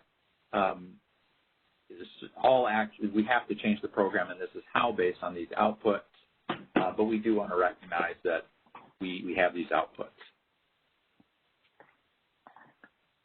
So our goal will be to conduct similar studies in a similar methodology going forward, looking at November, December, January, starting to roll these through and looking at other months, other seasons of the year. Again, our goal is to provide more data, more insight, so that we can have a more robust and definitive set about what our evolved RA mandates should look like. Okay, if we go to the next slide. Oh, yes, I just had a somewhat tangential question, but back to the sort of purposes here. I'm trying to think about, like, if you find problems, it seems that it would be difficult to unwind sort of who is short or whose fault the problems are. Yes. Is that correct? And so what does one do at that stage? Or how do you see that? This is a backstop procurement question, Jim, and it's quite a complicated one actually. But a lot of the principles that we're relying on here in this system study are comparable to what we rely on in our local study, which is to say our goal is to provide some upfront guiding goalposts. Put the ball between the goalposts, and you get 3 points. It's not a touchdown, but you're doing okay. But you always understand that there's a risk of some level of deficiency. Those goalposts are not perfect, and so once you get past that, if everybody has kind of met that basic threshold of an initial kind of guidance, and again that's another deep question. If we find a deficiency, it comes up as more of a collective deficiency across the system. So that allocation of those backstop costs would almost certainly go out allocated to all LSEs on the system.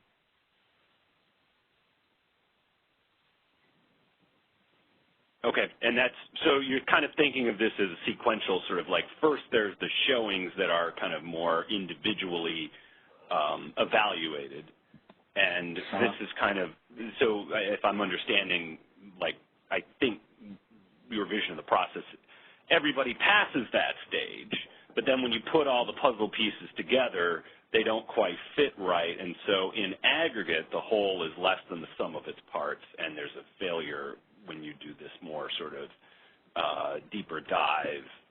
And rather than trying to sort of unpack exactly where that problem came from, it'll just be sort of deemed as, okay, that's a system problem, and so we'll just kind of socialize those costs.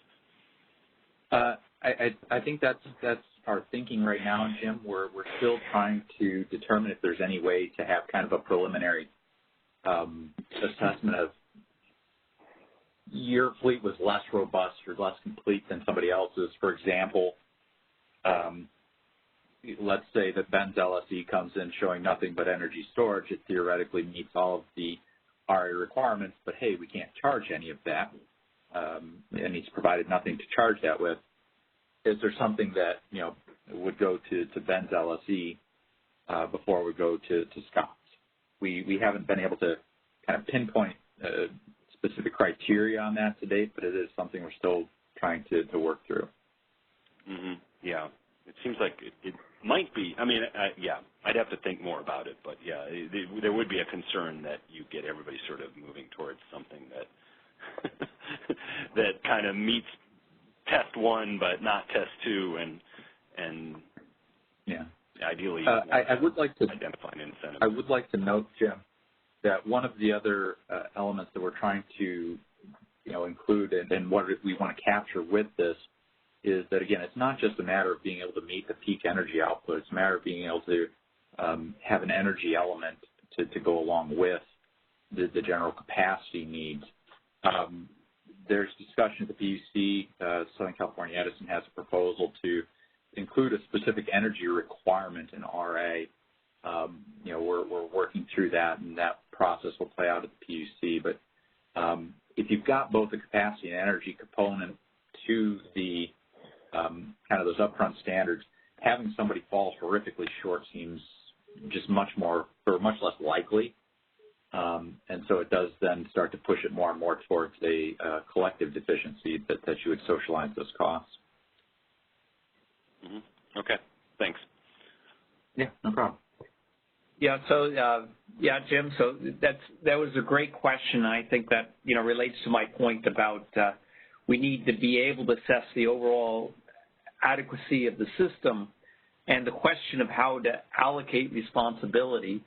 How to count or a showing is a closely related but separate question, and of course, ideally, you'd like a way of counting such that if everybody meets their showing obligation, then when you run the system as a whole, it will be in good shape. And a basic point I'm making is that the counting systems that we're using these days, it would be pretty amazing if one implied the other and vice versa. So we do need to rethink those counting systems, was my point. Appreciate that, Ben. I'm not going to get too deeply into this. The counting systems are important, and I think that, you know, you talked earlier about having the derated capacity for, you know, outages. That's actually not, many of the resources in California don't have a derating system. There are a few that do so through contracting and some other means, but if you're a thermal resource, you know, we rely here on tools like substitution and replacement. We've not found those tools to be extraordinarily effective.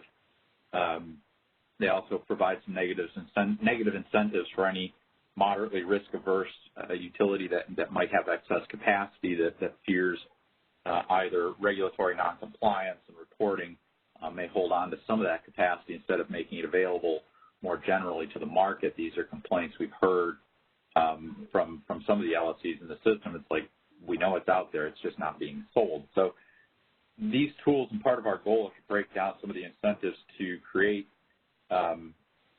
artificial scarcity of some of this capacity to the extent that it's there and can be transacted.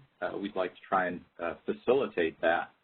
And so much of what we're trying to do in our enhancements is to tear down those barriers. And again, I think the counting rules and how you deal with substitution of forced outages are part of that equation. Again, we'll be back to talk more with you guys about that, I think, in December. We're going to have lots of fun time together, I think. Okay, thanks, Carl. Let's see. We don't have any. Let me just check. Operator, do we have anybody in queue? I don't see any questions in the queue as of now. As a reminder, okay, please press #2 on your telephone keypad to enter the question queue.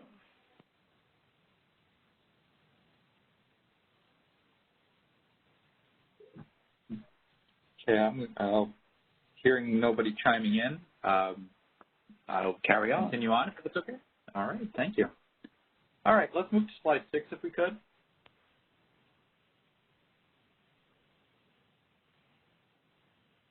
Okay. So just as an overview of the iterations and the output that we're running through our production simulation, and I will preface this all by, we are using a model that we have had in-house for quite a while now. It's our loads and resource assessment model, otherwise known as our summer assessment model. So this model has been around for, I think, 5 or 6 years. I know that Bob will correct me on that. But each summer we put out a report assessing our adequacy of just the available fleet in California and our probabilities of being able to get through the summer. We've used the same model. We have slimmed it down to look at just the RA fleet and just a single month as opposed to the entirety of the summer season.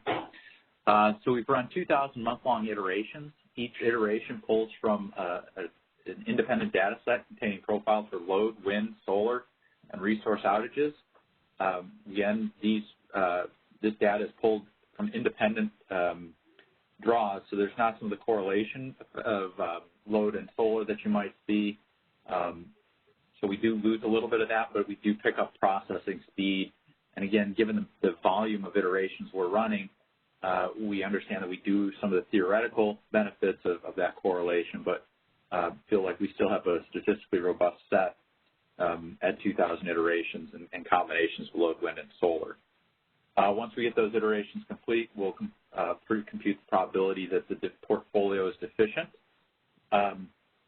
Typically, we're looking at the deficiencies defined on a daily basis, and I'll get a little bit more into what that means. But we're not looking at a single day with multiple hours of deficiency as multiple deficiencies.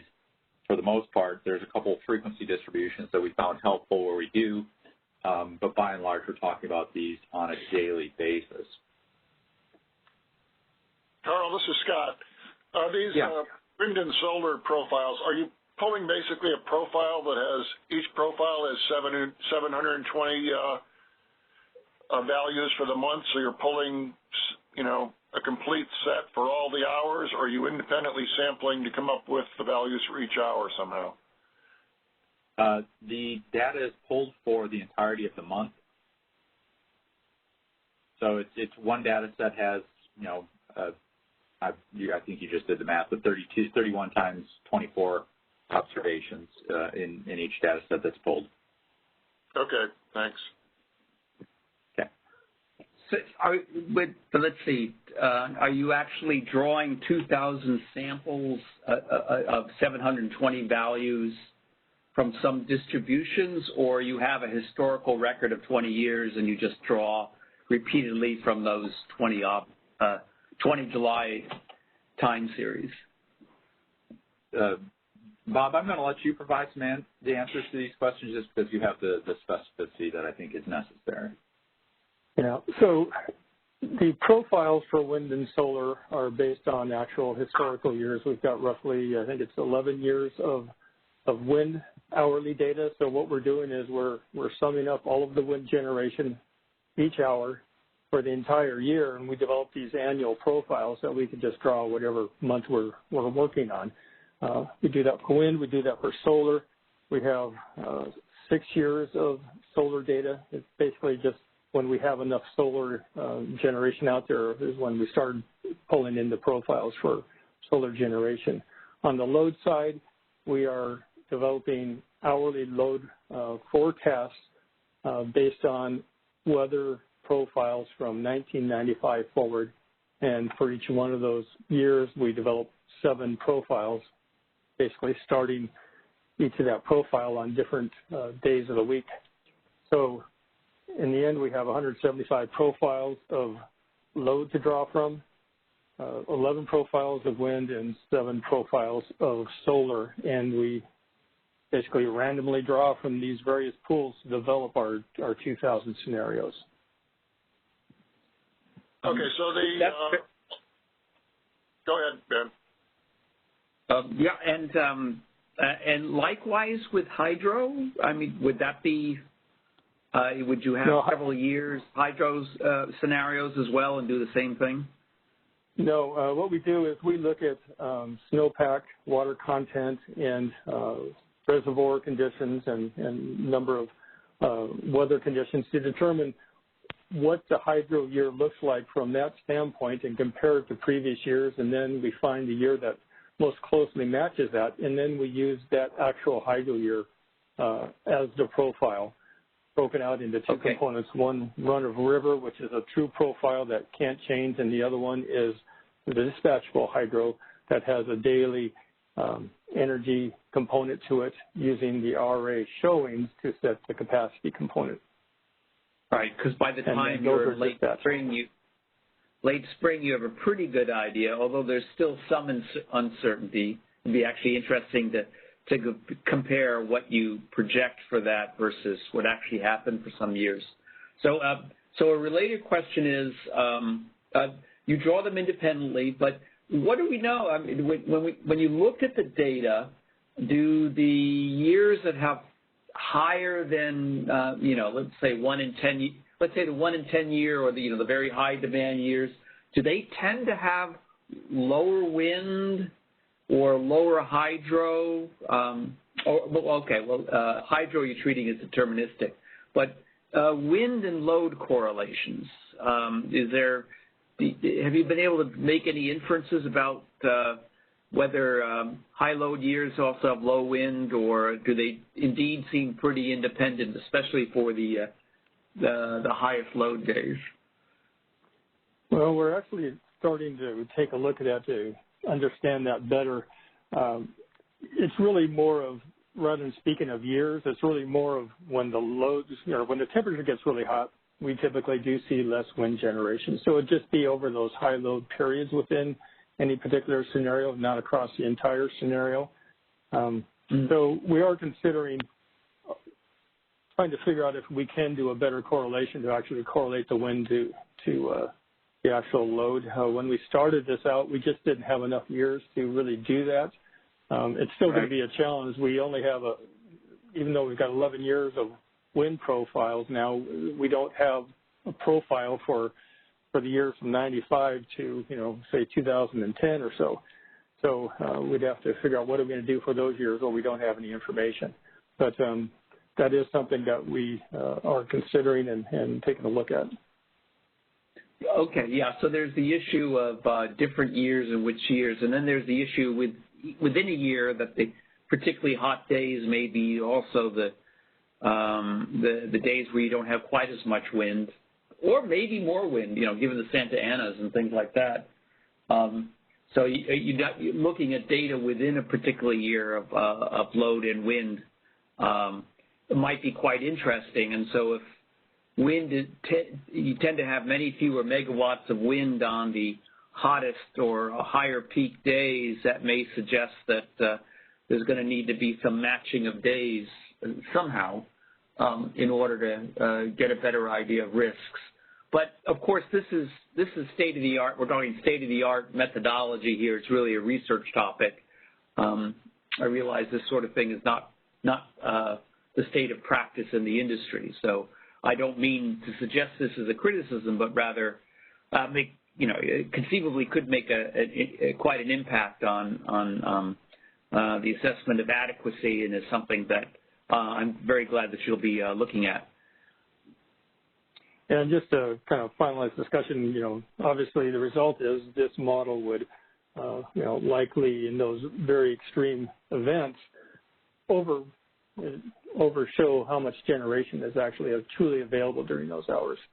And the way the model is, in those really extreme periods that we see the very highest loads where we would likely see the lower amount of wind generation than the model actually is aware of during those hours, those are probably on the extreme end that we might just kind of be throwing out some of those anyway, where we accept it in a certain probability that we're not going to try to meet or provide enough generation to meet those very highest load days where that really plays out.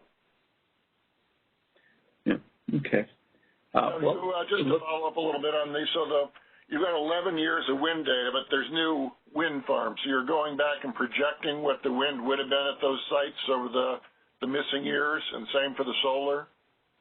Yes, what we do is for each of those years, we bump up the amount of generation or the total peak that comes out of those resources based on the new generation that's being added each year. So we do true it up to the current capacity that we have available to us. And based on the characteristics of the location where it's coming in? Well, it's more of the profiles that we have are an ISO-wide profile. Okay. Well, actually, we have profiles for, it's really each of the three areas, the TAC areas for the three IUUs. So we do it at that level. Okay. And then you're basically using just that 17 or 18 years of weather data. And as I understand it, you're just offsetting it one day each time, so that it's hitting slightly different pattern in the week, but right. We have 25 years of weather data, and for each of those years, we developed 7 different profiles, bumping it one day each week, so that the actual highest temperature day occurs on each of the 7 days of the week. Right, but we've really only got 25 outcomes in there, and we're just moving. Okay, thank you. Yeah, and just the reason we use 25 is our forecast model that we use uses relative humidity, and relative humidity was not available in all the 24 weather stations across the ISO until 1995. So that's the start date of our weather data that we use. Right.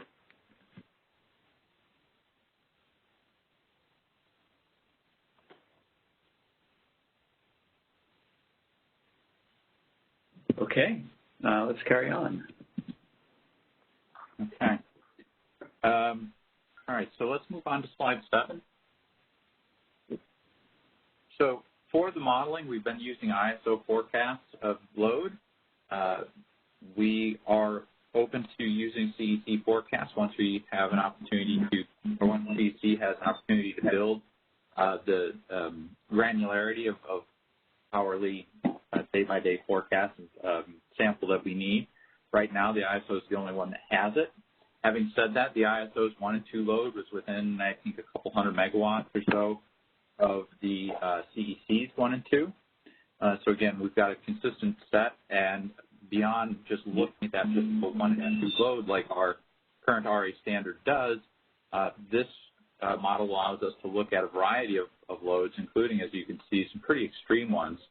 And just for what it's worth, before we get asked this question, we are looking into greater detail about what we're seeing and how many observations are happening out on those tails, because while I think statistically speaking it kind of gets lumped in, and the number of observations are not likely to be significant, we want to be thorough in our evaluations of all of the data points. So again, we are digging deeper into some of those things we're seeing out in that 53,000 megawatt of peak load range. And again, these are just the peaks for the month, which is not to say that necessarily any other day or maybe a day or two within that month approach those load levels, and other days may have been significantly lower. So again, it may not be the whole month that saw extremely high heat. It may be small segments of it, because again, most of the iterations that we ran saw between 1 and I'll say about 6 or 7 at most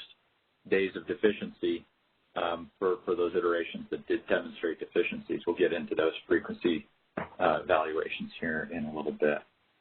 So again, this is the peak load for the month, the distribution of those that we've have been plugged into the model. Let's move on to slide 8. Carl, just a second though, but you basically have 25 Julys that you're drawing from, and each of them had a peak, so they're 25 possible peaks, right?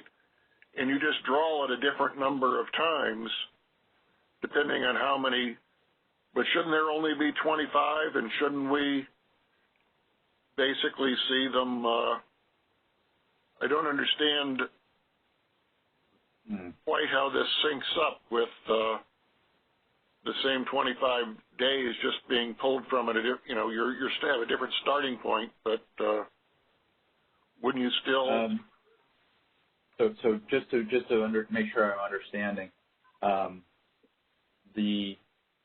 we would only have, so there should be only 25 data points on this, basically. Is that what you're driving at, Scott? Yeah, because if we're the peak, you know, load for each July, there'd be 25 of those, and it'd be occurring at different points in the month, and we're sampling a bunch of times, but or is there something else that I'm missing about this? Well, this is Bob. In reality, we have 175. You know, it could be that, you know, you have one high July temperature day, but that day falls on different days of the week. A couple of them are on weekends. And so it does produce different levels of actual overall peak from each of those 7 days for each year. So you actually end up with 175 different profiles. Okay, so you've got, so you're not just pulling the load data for, you're actually pulling 25 weather days, but then you're feeding into a model that says based on the day of the week, the load would be different. Is that how you get? Right. So what we do is we feed it into these 25 weather profiles into a pre-model tool that adds that kind of indexes each year 7 or 6 times from the original one to get 7 different profiles, and then the model produces a forecast for each one of those 175 profiles. Okay.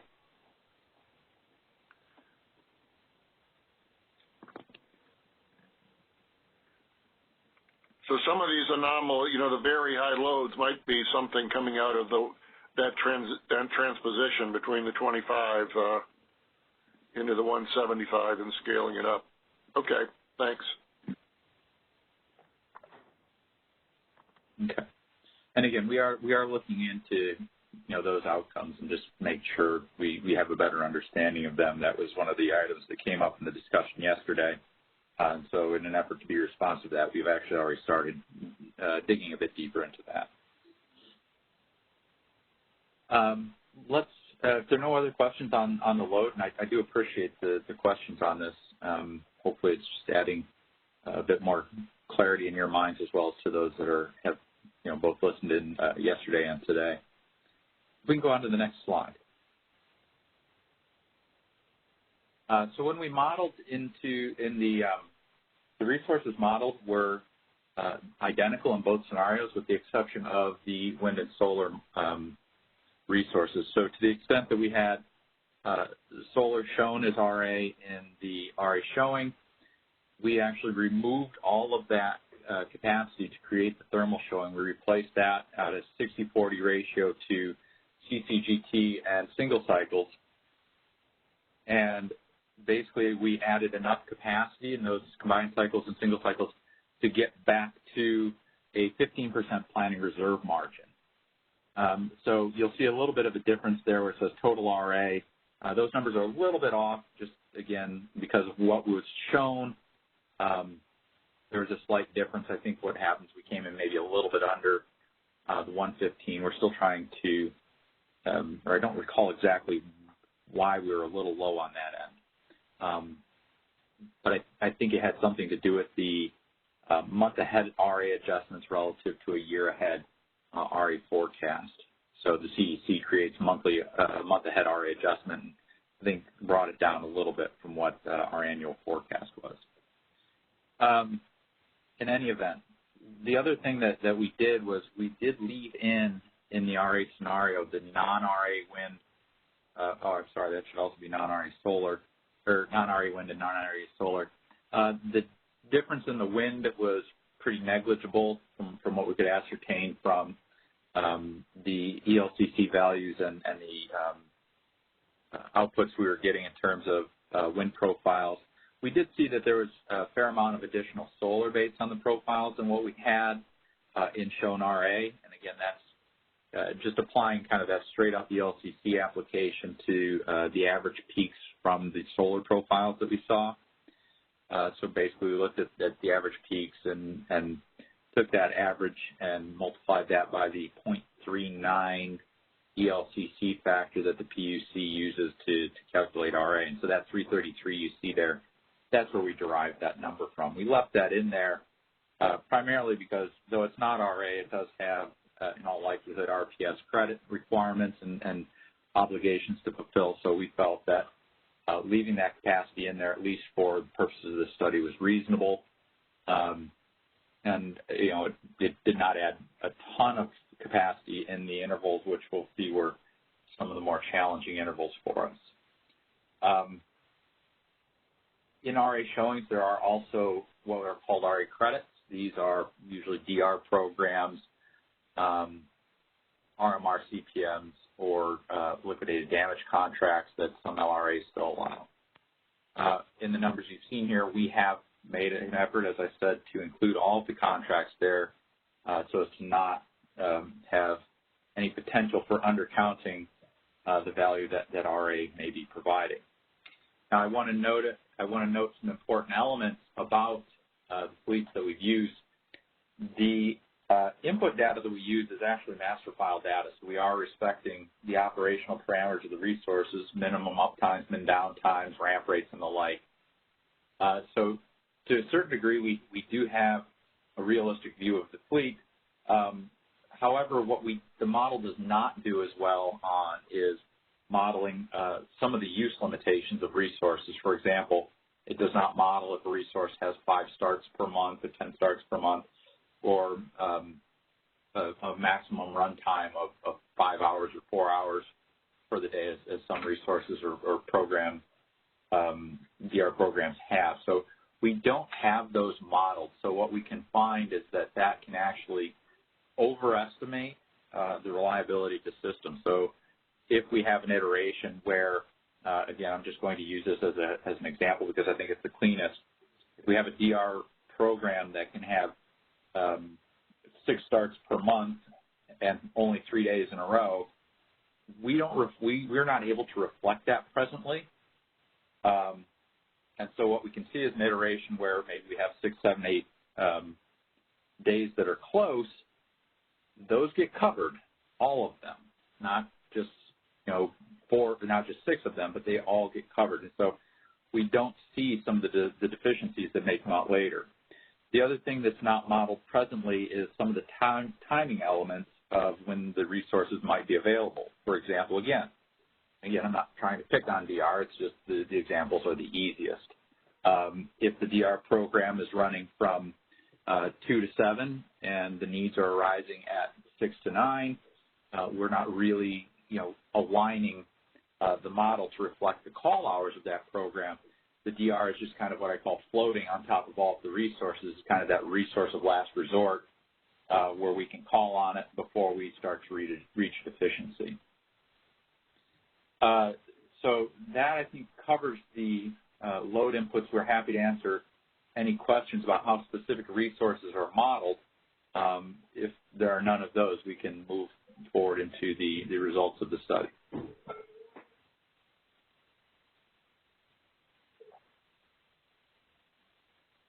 Okay.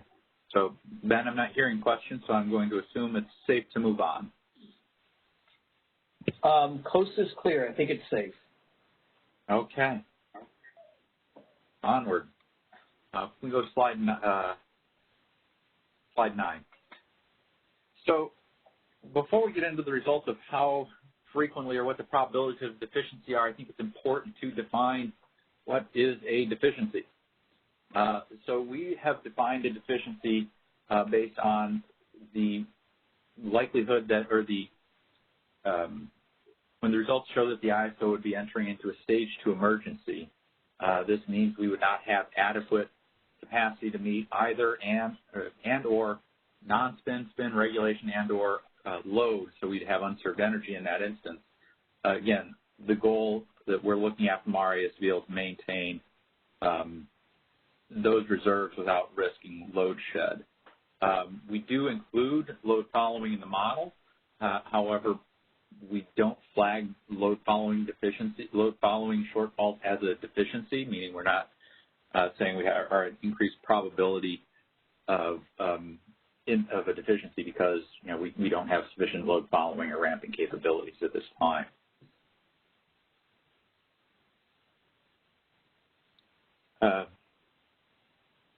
Okay, let's move on to the results slide. So slide 10, please. So these are the outcomes that we got from both the thermal and the RA showing scenario. We're a little bit surprised to find that it looks like the RA showing scenario actually did better than the thermal scenario. We really, quite frankly, we're left scratching our heads a little bit on this, and it's pointed to some items that may need cleaning up, or maybe we are just doing better, quite frankly. But there are concerns that the use limitations factor plays into this, particularly for the RA showing, and the timing becomes a question as well. We found many of the deficiencies happening in the RA showing in the evening hours, where it was likely that load was dropping off for sure, but also that solar was dropping off much more rapidly. And so when you're talking about a demand response program there, you'd be requiring incremental load drop beyond just what we saw. So the question is, how well were the DR resources performing or able to perform in reality? We did, and I forgot to note this, I apologize, derate demand response to 75% of the credit. Again, that's based on our experience of their performance. That was an issue of much discussion yesterday, but again, that seemed to fit within what we've seen from the DR performance. So we again, I think part of it was we saw fewer deficiencies in the middle of the day due to this high solar output. Again, not super surprising that the ELCC value is dropping off so dramatically for resources that we're getting more and more and more capacity in the middle of the day that's providing less and less capacity in the evening. So at some levels, you have fewer days with those problems because you have so much capacity in the middle of the day. And it may be enough to get you through more evenings as the net load starts to ramp down. It may just be enough to help you reduce that shortfall in the evening. So again, trying to get our heads around that. Again, this may be the correct output and outcome of this, but again, we wanted to dig in deeper to it because it did, quite frankly, surprise us a little bit. Carl, this is Ben, and I just had a question about the interpretation of this. This is the x-axis, the capacity shortfall. That's the worst hour in the month. Is that how that's measured? Oh, great question. Thank you, Ben. That is the worst hour on the day. On a particular, so it's looking at all days. Yes. So a particular. So so if I interpret this right, the RA showing curve shows that 2.7% of the days had a non-zero shortfall in at least 1 hour. That's the interpretation? I'm going to say yes. I'll caveat it simply because the actual number I think was about 5 point something on the RA showing. but there's a fair portion of those that were very small. So you don't start to separate from that y-axis until you get to about 2.7. But yeah, so if you take those out and assume that we've got flex alerts and the like to handle those small ones with voluntary load shedding and load management, yeah, that's about where you're looking at breaking away. It's about 2.7% probability that any given day in this iterations had a deficiency.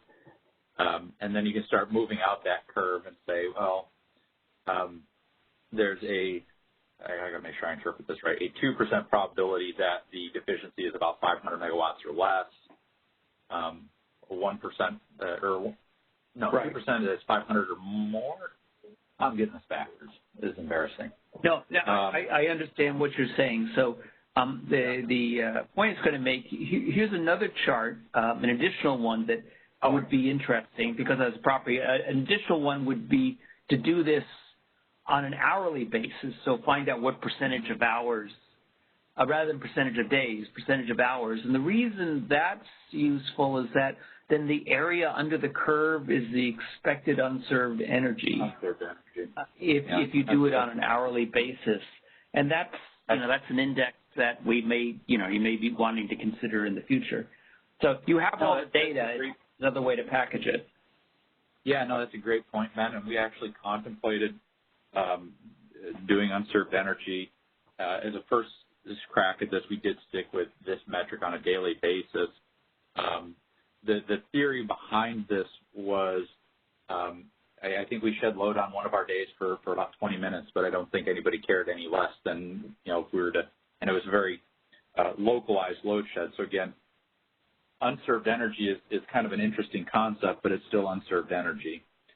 In this sense, with the loss of load expectation on a given day, if you solve the largest shortfall for that day, you solve the other ones for it as well.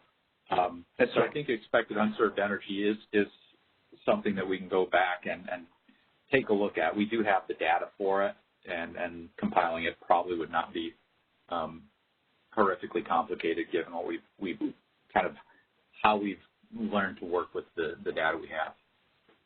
Yeah, so it's I think the basic point is that reliability is multidimensional. Frequency, which is what this is showing, is certainly very important. What fraction of days might you have a problem?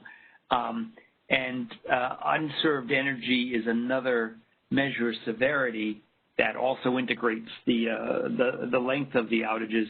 And I'm not saying that one is right and one is wrong, but it just gives a richer picture, especially if eventually you're going to be perhaps using an unserved energy type of criterion, possibly. Anyway, enough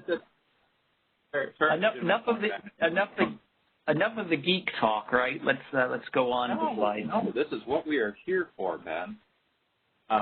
Because again, your input is appreciated, and it's something that in the next week or so, maybe I'll try and figure out those calculations and see where we end up on expected unserved energy on that.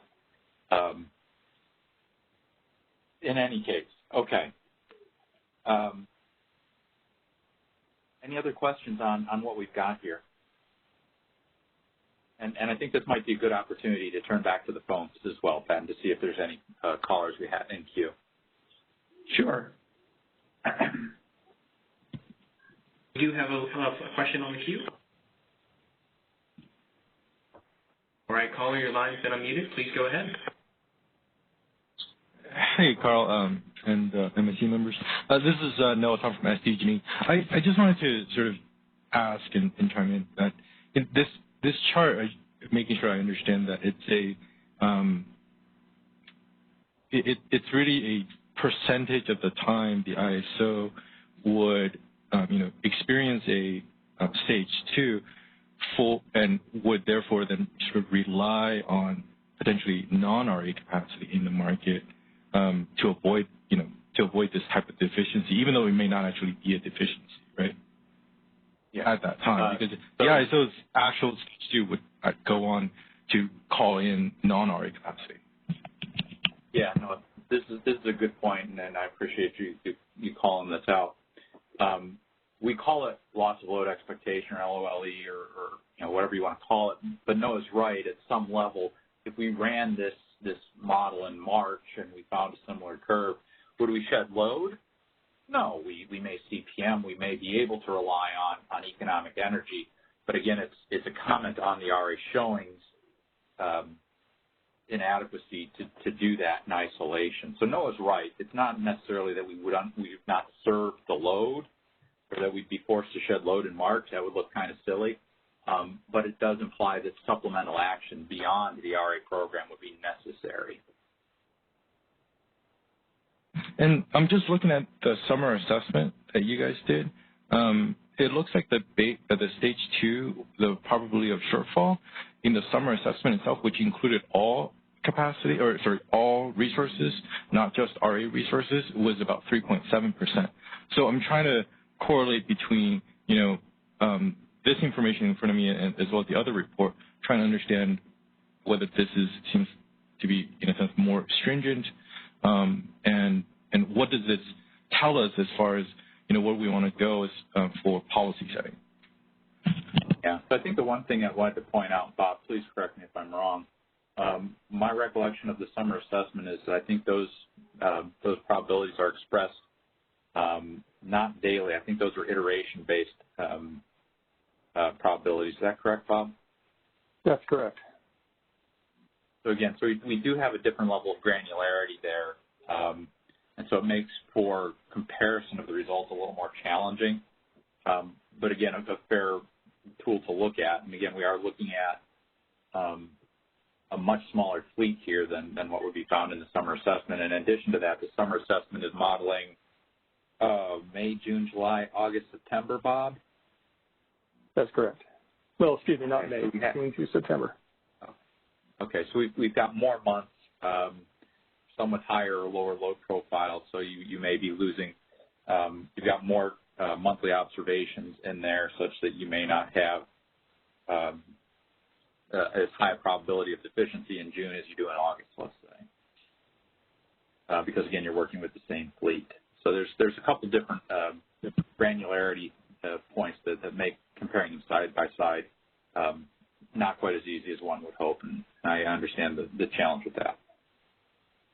Yeah, effectively, with this 3% deficiency, I'm trying to better understand, if a different portfolio mix was provided to the ISO, what this curve would have looked like. And I am trying, going back to, well, what happens if you include everything to meet this July load?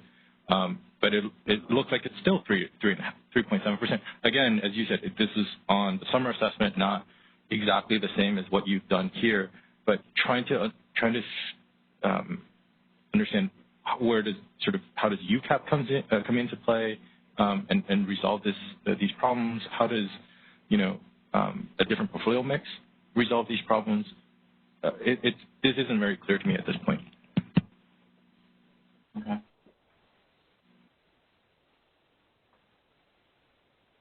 Okay. Any other questions on the phone, operator?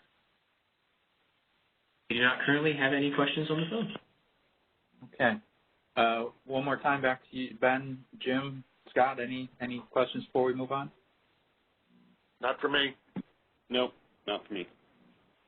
I'm good. All right. Spectacular. Let's move on to slide 11 then, if we could.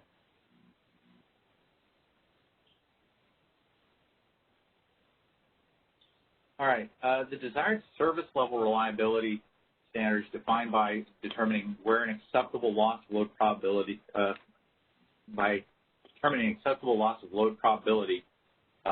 when setting the RA procurement targets. And basically what we mean by that is when the RA targets are set, you shoot for a loss of load expectation. You're trying to figure out what level of service reliability you want to maintain.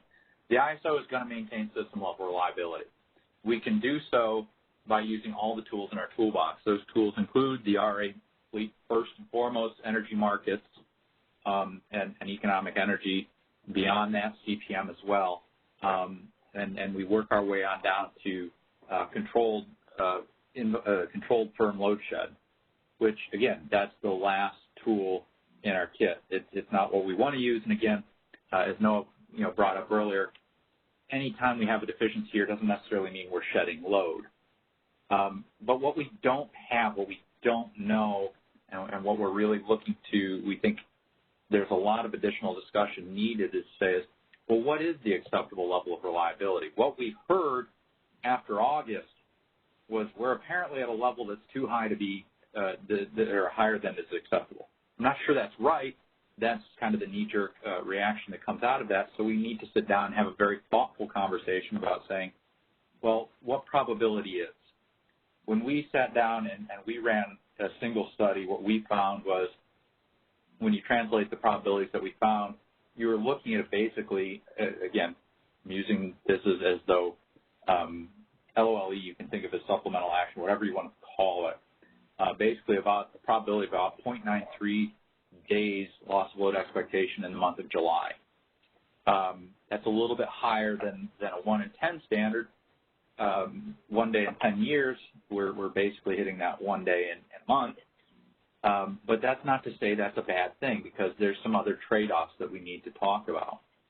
Because again, if you look at July as representative of all 12 months and assume a uniform probability, you'd be reaching about almost 11 days loss of load expectation in a year. Now again, you may look at March and say, well, it's not going to be as high in March because loads are lower and we can maybe set procurement targets higher. But it still begs the question of what is your March target? What is your July target? What is your November target? What probabilities are you comfortable with? And how do you set a target, an annual kind of connected target to say, over the course of the year, we are comfortable with a probability of X. You can allocate that uniformly over all 12 months. You can shape it so that you kind of balance costs, high costs in the summer months with allowing higher risk. And then when you look in the non-summer months, you say, well, we're going to have higher procurement to really push risk to a bare minimum. So you can allocate that a couple different ways. But again, at the end of the day, we're looking at this measuring the RA fleet only. So when we get through the process, when we run this, we may find ourselves in a place where whatever that standard is, we're short, and we may need to take supplemental action. That may be CPM. We may wait in the month-ahead time frame. We may wait until we get into the month of and see how things play out. But again, the first step of this, and I want to get deeper into this in a moment, is really getting into the question of, is 0.93 in July okay? And we don't have that answer, and we need to, we're seeking input from stakeholders from the MSC about frameworks in which we think about the social compact between the LSEs procuring capacity and the customers they serve, and saying, what is the benefit in terms of the insurance policy of buying 1 additional megawatt of capacity relative to the cost to ratepayers for that megawatt? Are they willing to pay for it? Are they getting greater benefit for it? Or at what level do we say the insurance policy is just too costly to have perfect security, but we can get a pretty high level of insurance? So again, that's I think one of the bigger questions we'll want to talk about. Let's move on to slide 12 really quick. So this was one of the few things that we did kind of at an hourly basis, which is just some frequency distributions. And these distributions, the whole point of providing them is to add additional flavor to the picture, information to assess the potential risks, and provide guidance on what type of resources we can rely on to meet those deficiencies. For example, the frequency in which we saw hourly shortfalls, and again, this is looking at all hours. You can see, I think what the ISO has said is occurring, plays out very crystal clear here. In the thermal fleet, we would have seen the shortfalls in that midday period, 2, 3, 4 o'clock. Here we're clearly seeing them 7, 8, 9 o'clock in the evening with the RA showings, which is indicative of a fleet that's producing high amounts of solar in the midday, but really starting to taper off in the evening before a load starts to drop off. We also looked at the frequency of deficiency duration, so that's looking at how long, how many hours in a day we saw deficiencies. We can see that most of them were short in both the RA case and the non-RA case. in the 3-4 hour duration time frame. But again, it was not uncommon to see some of them push out to 5 and 6 hours. But again, as we stand here now, and again looking at July, we found that the probability of long duration is fairly low. And then finally, and I think there was an error that Noah caught on this yesterday that I've got to figure out what happened. I think it's a formula error on my part. That blue line at number 1 probably should be way higher than it is. But the number of deficient days per iteration, I think the vast majority of them, about 60-some%, were coming in under 5 days per month. But that still means there was almost 40% of the observations where we were in excess of that. I think things really started to taper off after about 10 days per month. And I think this is the graph that does actually include all the little deficiencies as well. It really starts to taper off as far as number of days when you cut off some of the small ones, the 50 megawatt and less deviations. A lot more of these shortfalls come in under the 5 days per month threshold. So again, these are not designed to be inclusive, but they're designed to be informative, such that if an LSC wants to have a better understanding of what additional action it might want to take, or the PUC, for example, and trying to figure out what the needs are, we thought these types of charts were informative to try and direct the procurement that might happen in addition to what we've already seen.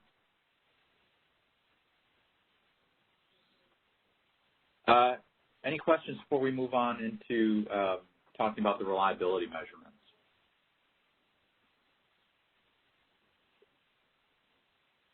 All right, again, hearing none, I'm going to assume silence implies desire to move on.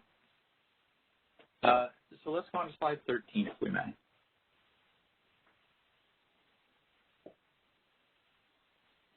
Okay. So this is kind of where we at the ISO have kind of hit, I don't want to say a dead end, but an obstacle in our path, which is to say, great, we've got a probability, and we don't know if it's good enough. We don't know if this is what the state's desired level outcome is, and if it's not, how do we go about informing, and who do we go about informing how to build this metric? So again, we've looked at a couple different things because again we do understand that, as I mentioned before, there's a trade-off. You don't necessarily want to have a zero or near zero probability of loss of load expectation. It's very, very expensive to do that. I don't know, and I can't say, and I'm not trying to, that 2.7% is okay. I think that's a threshold that we're looking for measuring, and what the cost of that additional capacity is versus kind of a, I guess, maybe a value of lost load type of metric here that we have to consider. We've put out our studies in terms of probabilities, loss of load. Ben has just mentioned the expected unserved energy. Thinking about, how we use both of these to kind of, is it a double hurdle test that you've got to achieve both levels, and failure in one means supplemental action, or some combination where if you pass one or the other, maybe you're okay. And so trying to think about how to build this new tool and what inputs. I was looking at some research in the Pacific Northwest, and the one metric, the only metric I've really been able to find out there is if there's a 5% loss of load expectation 5 years from now, your RA planning is inadequate. But that's a different metric because it's looking at more of an IRP type planning than once we've hit this year ahead space, and frankly, or month ahead space. And frankly, that's a recognized challenge we have, which is we're in a space here where our options for actions may be limited. But that's not to say that the information we attain here to say, our probabilities going up year by year under these metrics or these showings can't also inform longer-term planning and procurement. Again, I'm going to pause because, want to hear any thoughts that folks may have on again, just building the foundation for how do you determine what the acceptable or desired level of adequacy means. Carl, this is Scott. I think what you just said, I can agree with that. When this indicator moves in a direction, it shows, you've got worsening or improving reliability. That if you apply consistent methodology from year to year, it tells you, we're making bad choices. We need to do something, or say, okay, we're so reliable, it's okay for it to get worse. But I don't think we can say that this is a measure of lost load. I mean, when this isn't load shedding. This is the probability of a stage 2 emergency, and I think that's a good indicator, because you can't realistically say the state's going to operate in the stage 2 emergency all the time. That'd be unacceptable in terms of WEC reliability. But we also shouldn't compare it to places that actually have a 1 in 10, where it literally means load shedding. It means it gets down to the point where they're shedding load. And, the two metrics, we just have to be, consistent that we understand what our metric is. And other places also, when they do that, they're making some assessment of, how much imports can we rely on. Here we're assuming none, which is fine as long as we understand that's our metric. We're assuming no imports. But other places that get to a 1 in 10 are actually modeling, a broader area and taking account of what's the probability of, imported power under these conditions. So we can't necessarily blithely say that this is comparable to other places, 1 in 10, where they're arriving at it in a very different way. Agreed. I think that's a good point, and I appreciate that, Scott. This is Ben. So I agree with Scott that this is most valuable as an ordinal thing for comparing whether one situation is possibly insignificantly worse than another. But given that if you're in a slight deficit situation, there are all sorts of things that operators can do. Push some generators into to get a little bit more juice out of them than the emergency rating for a little while, or et cetera. And of course, there may be, as a caller suggested before, there may be plenty of non-RA resources around within California or outside. But to get fix one point, you can kind of look at a historical situation where I think that's in the spirit of one of your runs. Say, okay, at this point, people felt that this was the system was adequate, but not much more than adequate. It was about right, and then you can say, well, okay, how much EUE or LOLP was associated with that, and that gives you kind of a starting point and then you can, when you do other stochastic runs, if it's a lot worse than that value or a lot better than that value, you can probably say it's either less reliable than we would have accepted historically or more. But we definitely shouldn't be slapping a value of lost load on conserved energy and comparing it to the cost of meeting it. You can get the cost of augmenting capacity, adding some capacity, and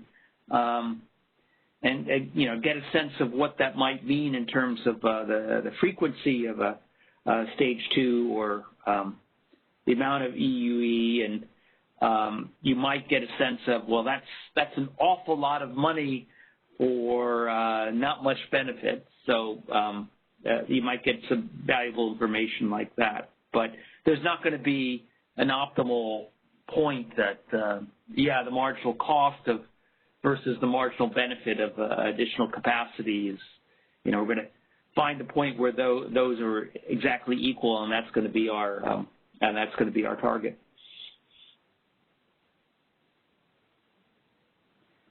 Okay. So this is valuable information, but can't be used to, precisely say what the optimal level is. I suspect, by the way, that EUE and frequency information are going to be pretty well correlated, that if you have fewer days with problems, you're going to have, also you're going to have less EUE because the period of outage is roughly going to be about, it's going to be, 2 to 4 hours or whatever in each case. So it may not make a difference to have an awful lot of different indices. Yeah, I think if you look at just the hours over which we saw the shortfalls in the RA showing, for example, occur, is a much more narrow window than the thermal scenario. So I think there will be a correlation as well. I can't speak to frequency relative to the magnitude on those, so I won't get too much deeper into that. Right.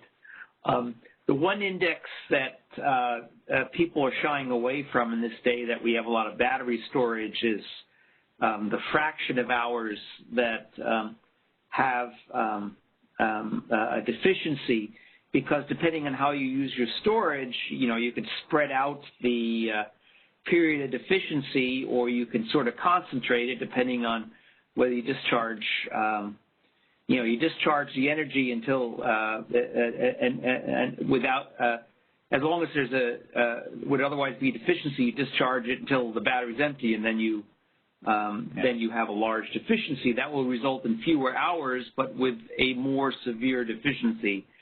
So you end up with the same EUE, but its distribution is different. And the same frequency in terms of number of days per year. So those are less, I won't say gameable because you might not deliberately do that, but it doesn't depend on how you operate your storage quite so much. Yeah. So anyway, good questions, and I would quantify them both and see if our hypotheses are right. Jim, I don't know if you did I interrupt you? Was there something you were going to say? Nope. Okay. Do we have anybody in the phone lines, Christian?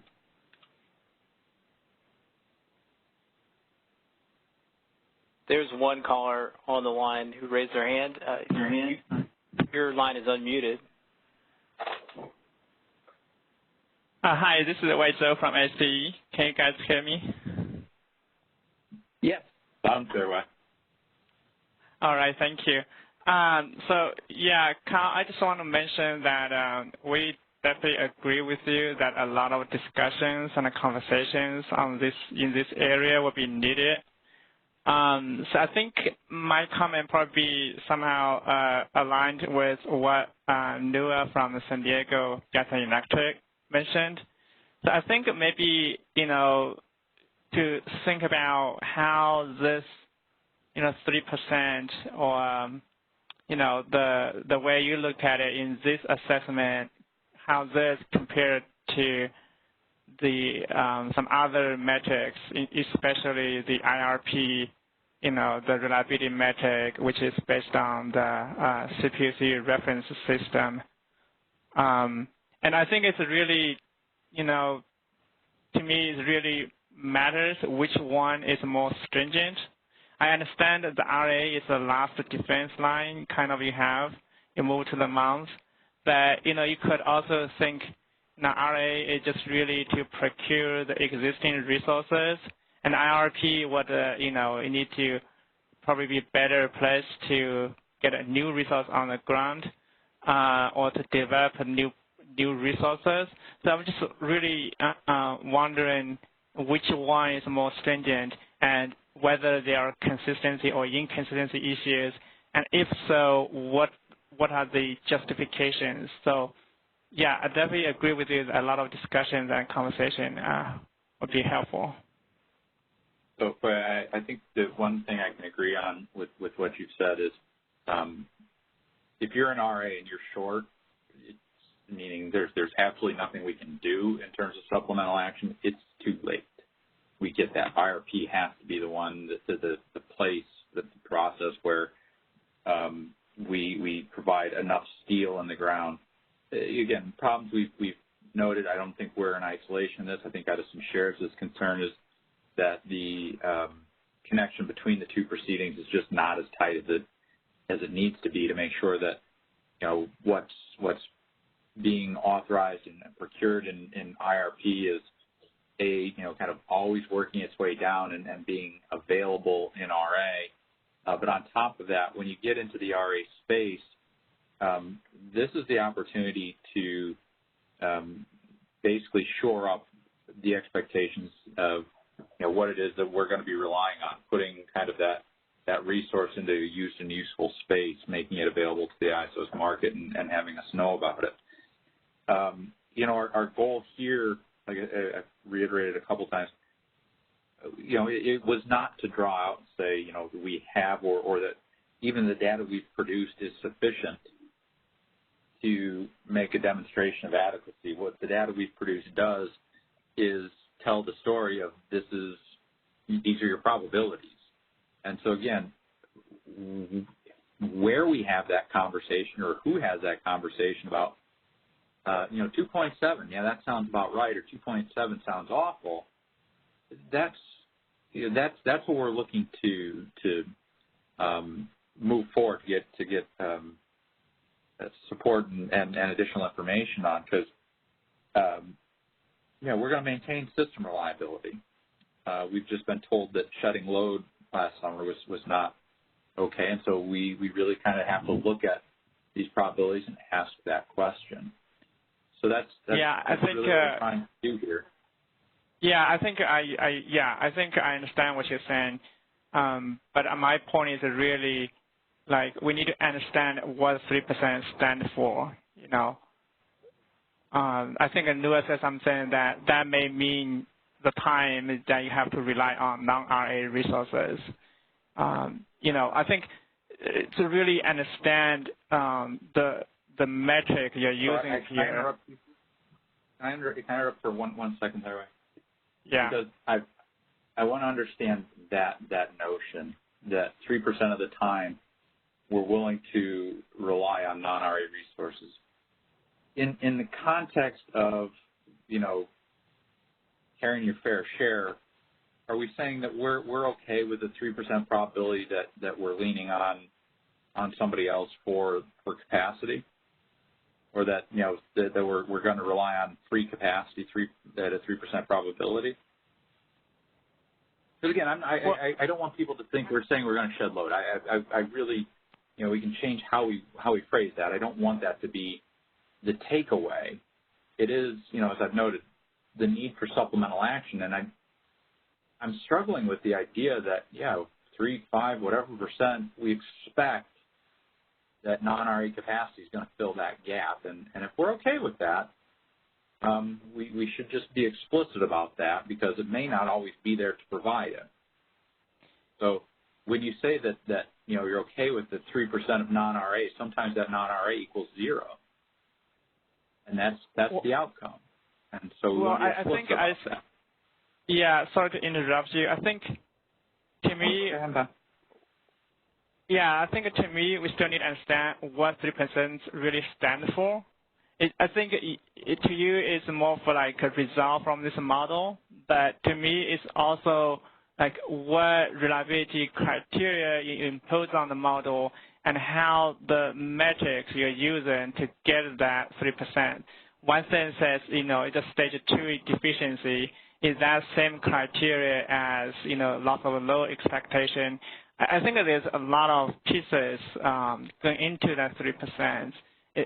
So I think that's something we need to understand and think about. So I think that's really the point.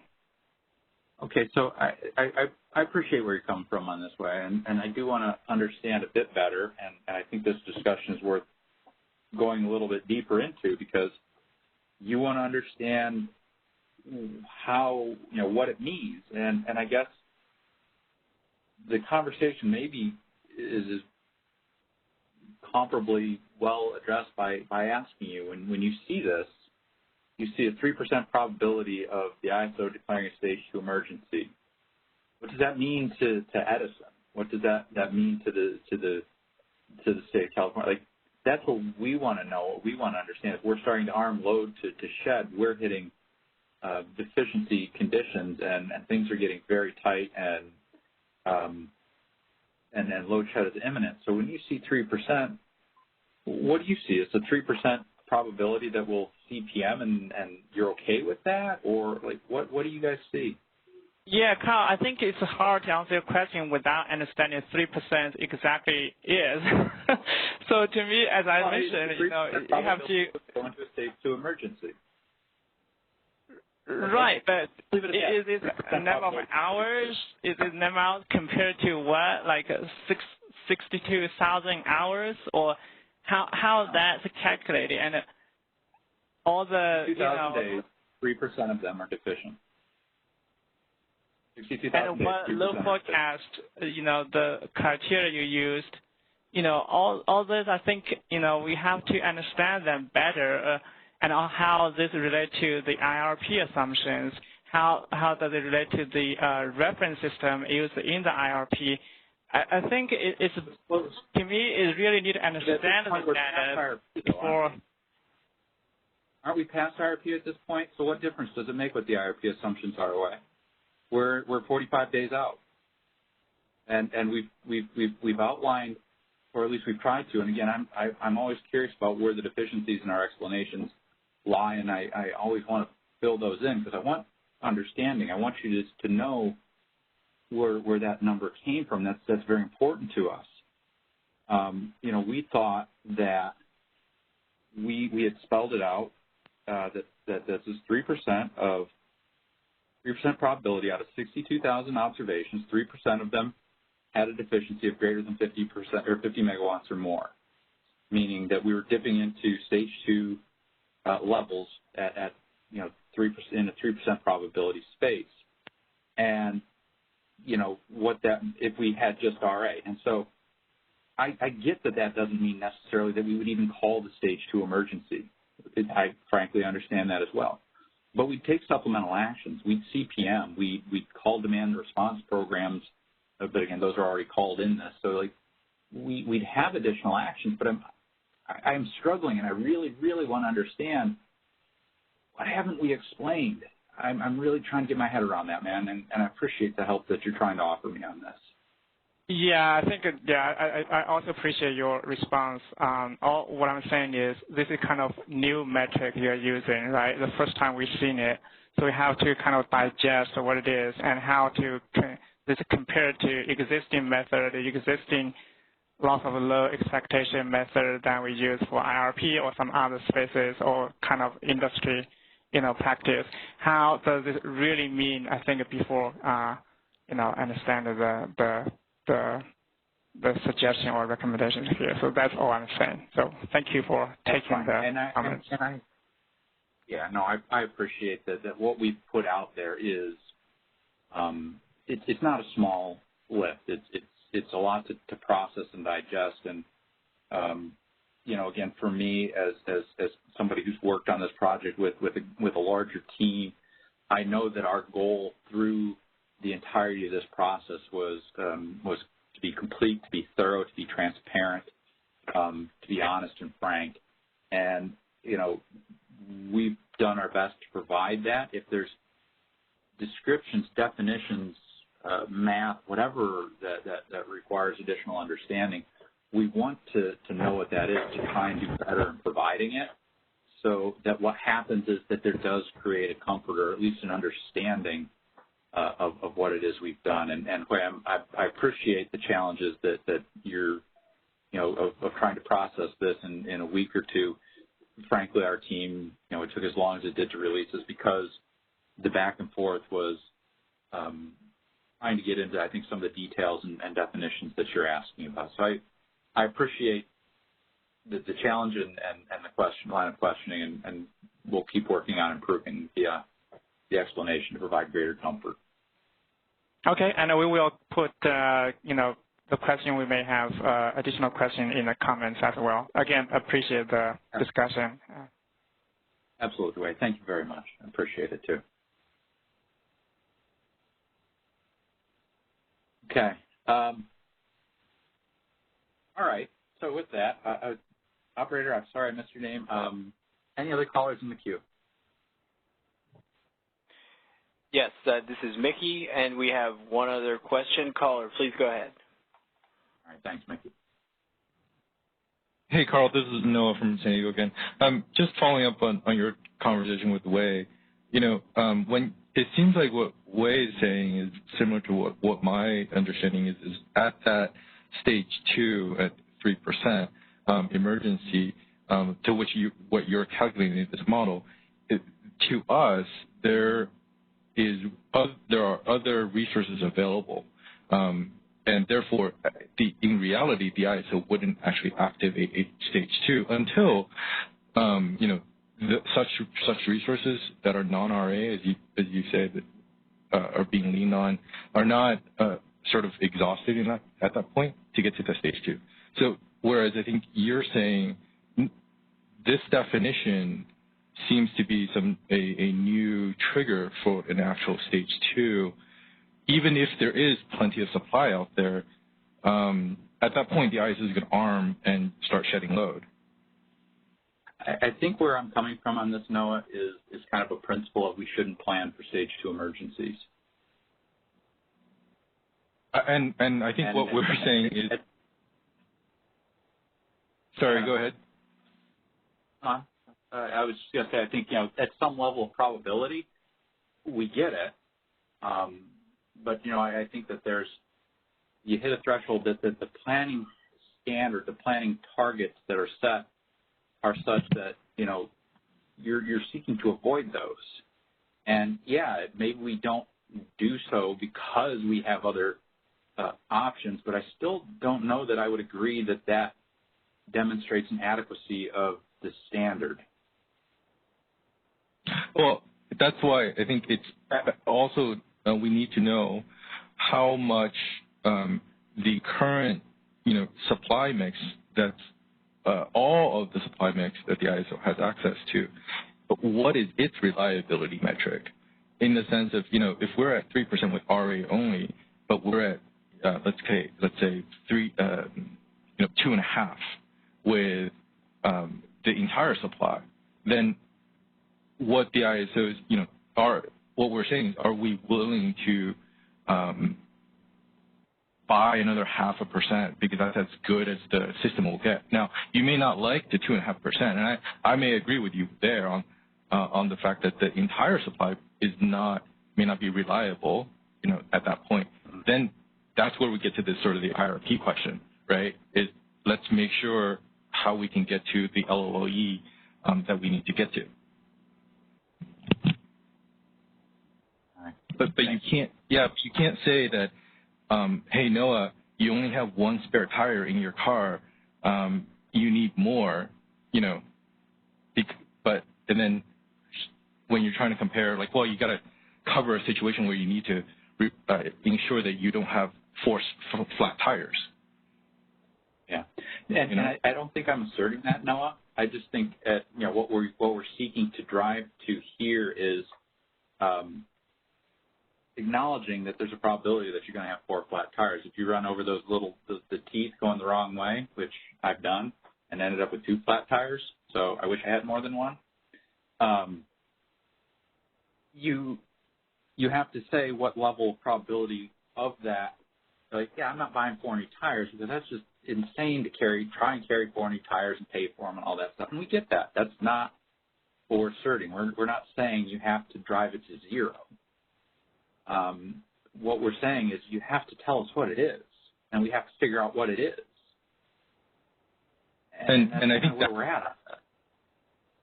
Yeah, sorry, and I think that starts with knowing what the system is currently, how it is reliable, how much it's reliable for. But I think that, again, help me work through this, though, because you're basically asking the question of what's the probability we have an opportunity to free ride on something. I don't know why you consider it free riding. The ISO has RUC, the ISO has CPM, exceptional dispatch. I don't consider all that as free riding. Load is paying for all of that. If we get into that's a fair point. But again, it's saying your planning standard is to try and we'll Well, I guess let me try and phrase this in a hypothetical, Noah.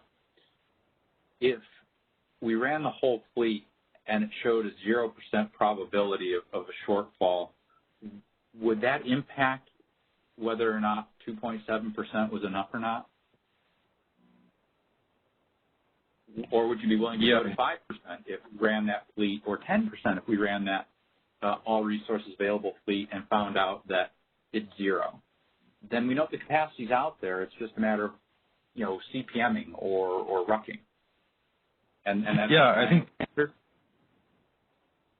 Right. I think at that point, the LRAs would have to make a determination, as you said before, how much is it, what is reasonable for ratepayers to buy that insurance up front, and what are the implications of that for affordability?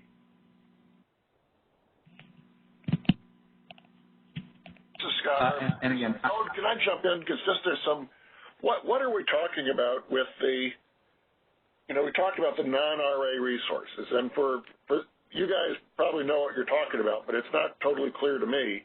If we get into July and August, presumably there's nothing that hasn't been shown to be designated. So I assume that there's some amount of imports that will be available. But is there something else we have in mind by non-RA resources? Not in March or October or November, but in July and August. What are we talking about?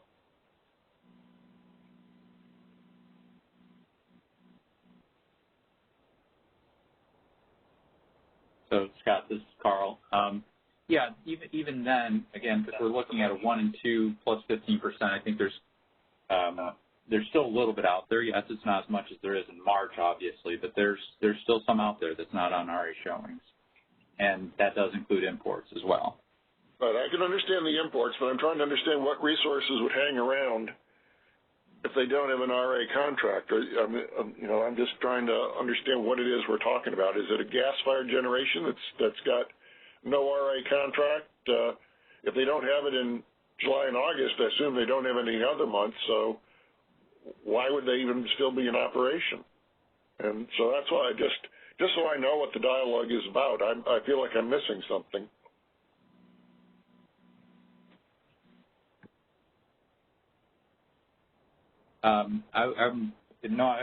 Would you like an opportunity to offer anything to Scott? I don't feel like I need to try and answer all the questions.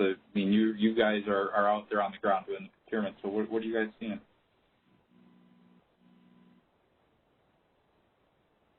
Yeah, so I think there is still capacity available out there even in July and August. It's just whether or not, how competitive the ISO market is to sort of participate in the ISO market. You need to have the ISO market to incentivize people to bid in such that we have access and maintain reliability. So are you talking about import supply or contracting for resources located outside California that might be available in July or August? I'm just, I think, well, I can totally I'm understand sorry. if you're talking about supply. I just want to nail down what it is we're talking about. Since I don't see all the data from the ISO, looking at the data, for this July assessment, it looks like there's probably more supplies left over on the July side for internal to ISO as well as external imports, imports.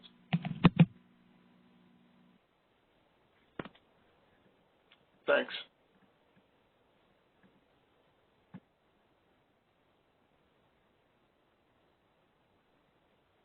Okay. All right. Well, thank you, Noah. Thank you, Wei, for the back and forth. And again, I know that we probably come at this from slightly different perspectives, but it's helpful to try and get a flavor for the perspectives that we don't have. And again, we may not fully agree. I at least feel like now I have a greater appreciation for probably some of the points you were making yesterday and reiterating today. So thanks for that. Okay. After that exchange, I just want to ask the Market Surveillance Committee members, is there any follow-up questions you have to ask?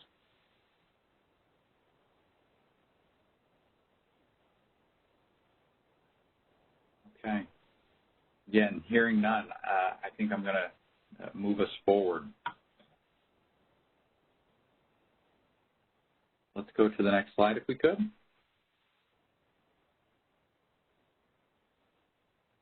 All right, so these are the two core challenges that we saw in this.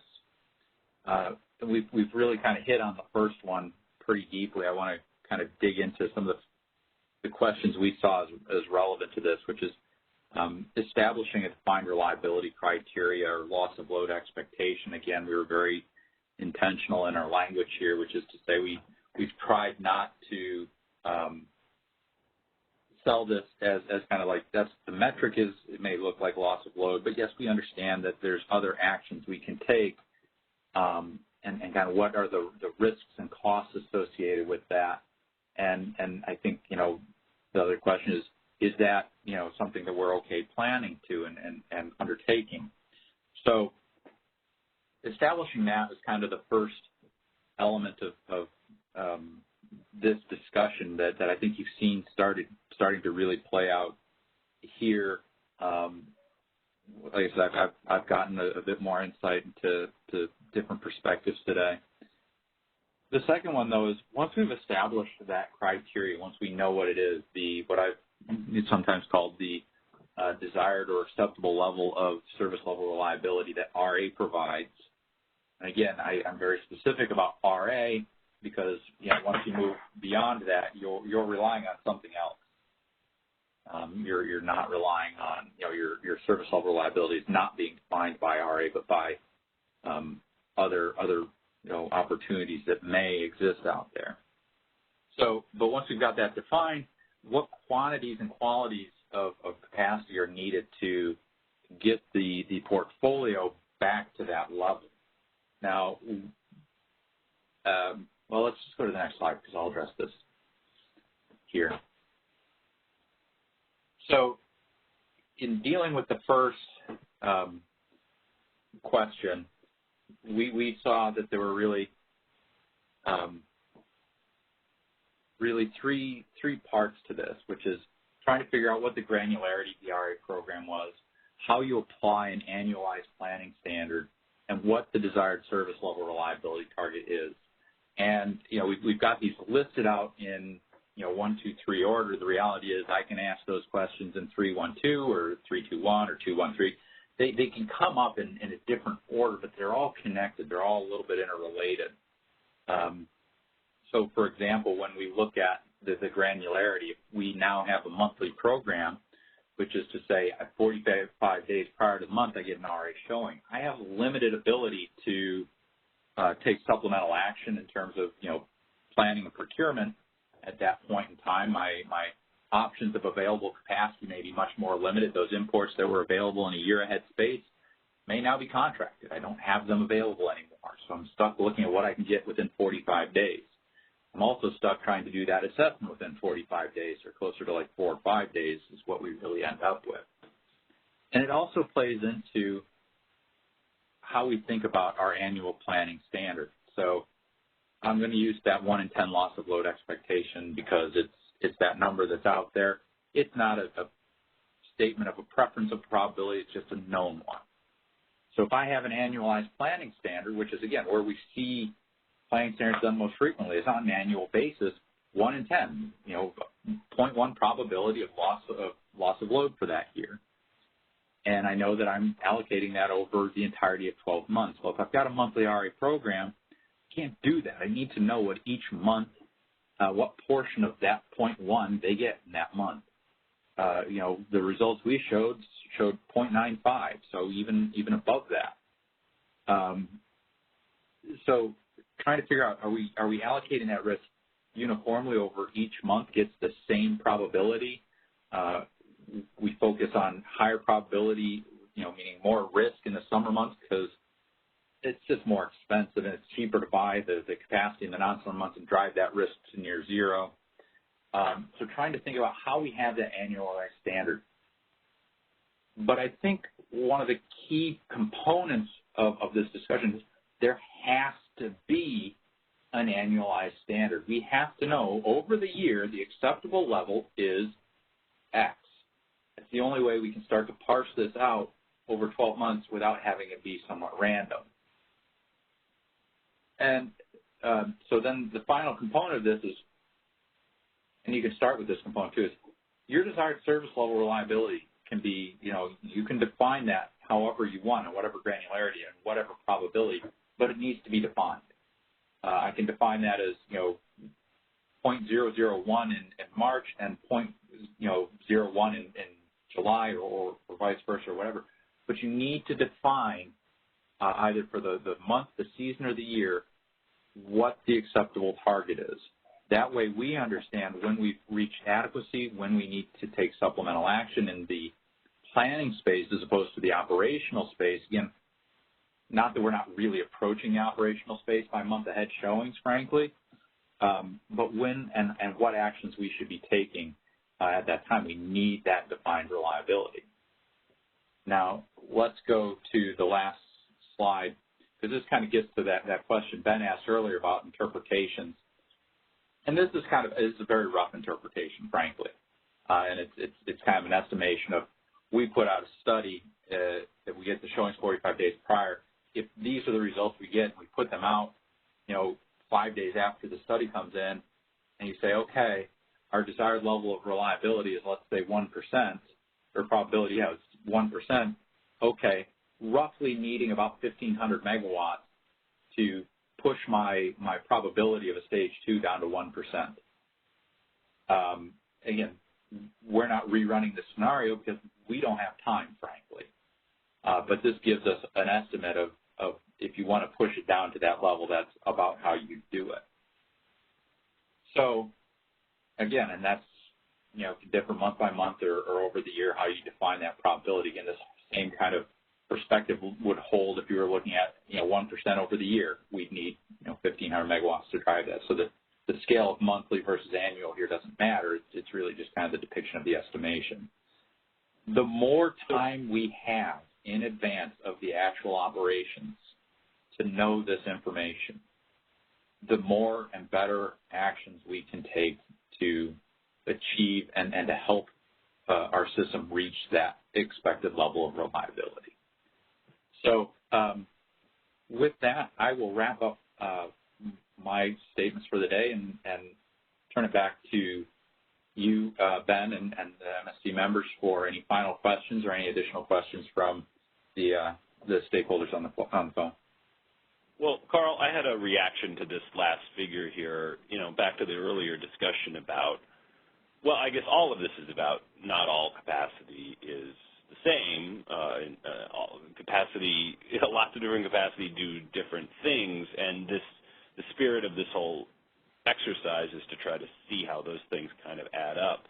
And therefore, it seems like, a short way of asking my question is 1,500 megawatts of what? Since we have the shortfall is itself coming from the fact that we have a bunch of different flavors of capacity kind of mixing together in ways that are creating problems. It seems like we kind of need to know almost what the source of the problem is to know how to counteract it, at least efficiently. I guess I suspect what you're going to say is this is kind of like 1,500 megawatts of 24/7 super reliable something. No, not necessarily, Jim. This is where the data and the frequencies that we showed in slide 12 are informative. We need something that's available at 7 to 11 o'clock at night. We need it to be available for, 10 calls per month. We need it to, be available for 4 hours per day. That's where that type of information comes in handy, so that you don't have to necessarily say with all certainty, no, it must be this, Uber generator, perfect capacity kind of thing. We offer additional information to try and really focus what our identified needs look like. We have installed capacity. That's a metric we have. If you can't produce 2,000 megawatts, I don't care how long you can run. Or if you can't produce 1,500 megawatts, I don't care how long you can run it. It doesn't solve the problem. Comparably to saying, you don't necessarily capture here, I've got a 1,500 megawatt resource with one start per month.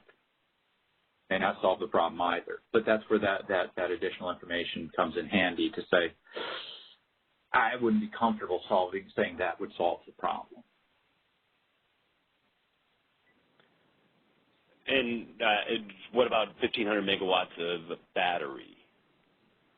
I guess were those three characteristics you mentioned, those are those coming out of the study here? And I mean, not just sort of, that's kind of a rough framing that maybe you've come across from just what you've seen combined with kind of what we think about as kind of meaning those net peak. Those three frequency distributions?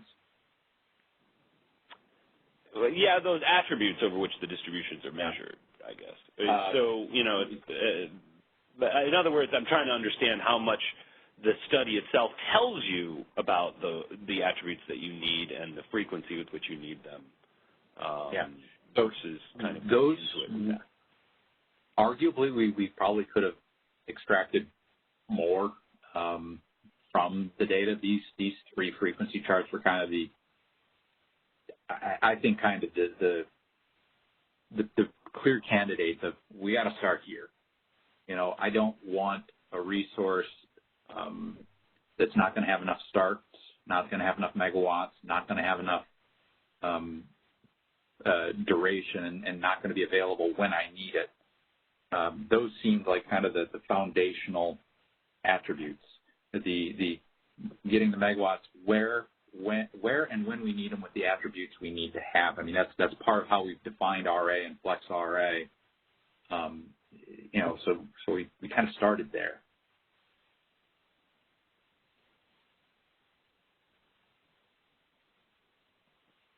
Okay, thanks. All right, thanks, Jim.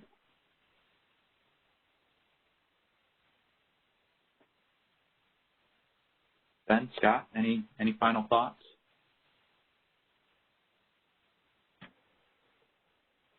No, I think looking at the hours of the loss of load or reserve shortage give you insight into what kind of resources you need.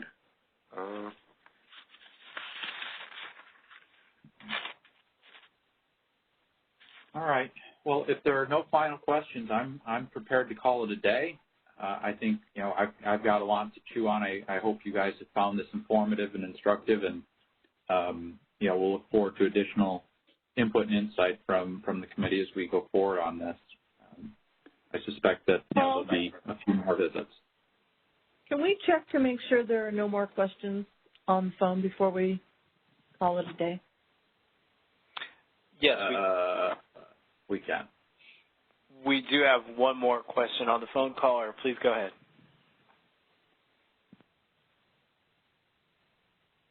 Hey, folks. This is Chris Devin with Customized Energy Solutions. So I just wanted to try to make a couple statements and just provide some thoughts about maybe next steps on some of this. First off, I would just say, you know, I applaud the HASP staff for trying to do this kind of study process and you know, all the notes about these different possible deficiencies and everything that's come out of the August events and the reliability needs, kind of focusing on the net load peak and other hours outside of the normal traditional RA planning, you know, to meet gross load peaks. I think all those things are appropriate to look at. I guess coming out all this, you know, I just want to point out that I agree with the MSC that this isn't really a true LLE study in the sense of the reliability standard that you're planning to is not really a loss of load expectation observation. And so I think I take issue with that piece of it and trying to establish a planning standard to something that's really not that well defined is something new. I think we could probably, you know, do well to just take a look at this kind of thing and test it out a little bit more. And you know, you've indicated that you're going to plan to do that in more months and stuff, so I really support that concept. But as far as like this next steps goes in these proposals, it just seems like the ISO is kind of jumping ahead of itself at some of these aspects where you're putting out some concepts like establishing, you know, specific reliability criteria or like a loss of load expectation level that's based off of this, you know, new concept. And I think you're mixing up kind of the idea of the planning for a meeting gross load peak and that loss of load expectation standard that's defined by NERC versus this, you know, more of a portfolio analysis modeling across all the months. And so I get a bit concerned when we talk about doing backstop procurement on these things, and I would just, want to see what the MSC thinks about doing these kind of studies and how it could be applied in the future, and I guess just try to, understand maybe if we can move this forward by just providing some additional analysis. That seems like a good idea. Things like, how much would this additional procurement cost? In other markets, they have different, clearing prices through the capacity markets, and I know that stuff isn't necessarily clear through the bilateral RA process the CAISO has and the California CPUC is administered, but there is, some amount of data out there about pricing, and it would just be interesting to see what those kind of things could be. Maybe, you could just use the CPM price to look at that if you had to do CPM and just kind of estimate it and see if that's really worth it to do something, But anyhow, so just some thoughts to think about. We don't have to get into a lot of back and forth on it, but I just wanted to raise some of those concerns. I think that this is a good concept to look towards, but I just get concerned and want to look at, how would you set the upfront requirements if you had something like this in place to avoid the need to do backstop? How do the LXCs actually plan to do this? Shouldn't this be something kind of done through the IRP planning process as well? I think that you guys are indicating you want to do that, but or you want the PUC to look into doing that kind of thing. But I think just doing a baseline LOLE study on the 15% planning reserve margin to see if that's really getting us to like a 1 to 10 or something lower or higher. Because it seems like you're kind of just getting to the point where you're just saying, well, we could use an additional 3,000 megawatts or 1,500 megawatts or whatever, which is basically just padding the PRM. So, I think these things could be done in a simpler way, perhaps. So just some thoughts to consider. I know that was a lot of different areas, but just hearing all these different discussions today, I just wanted to, inject some thoughts to consider going forward and for the MSC to think about. So thanks. I'll stop there.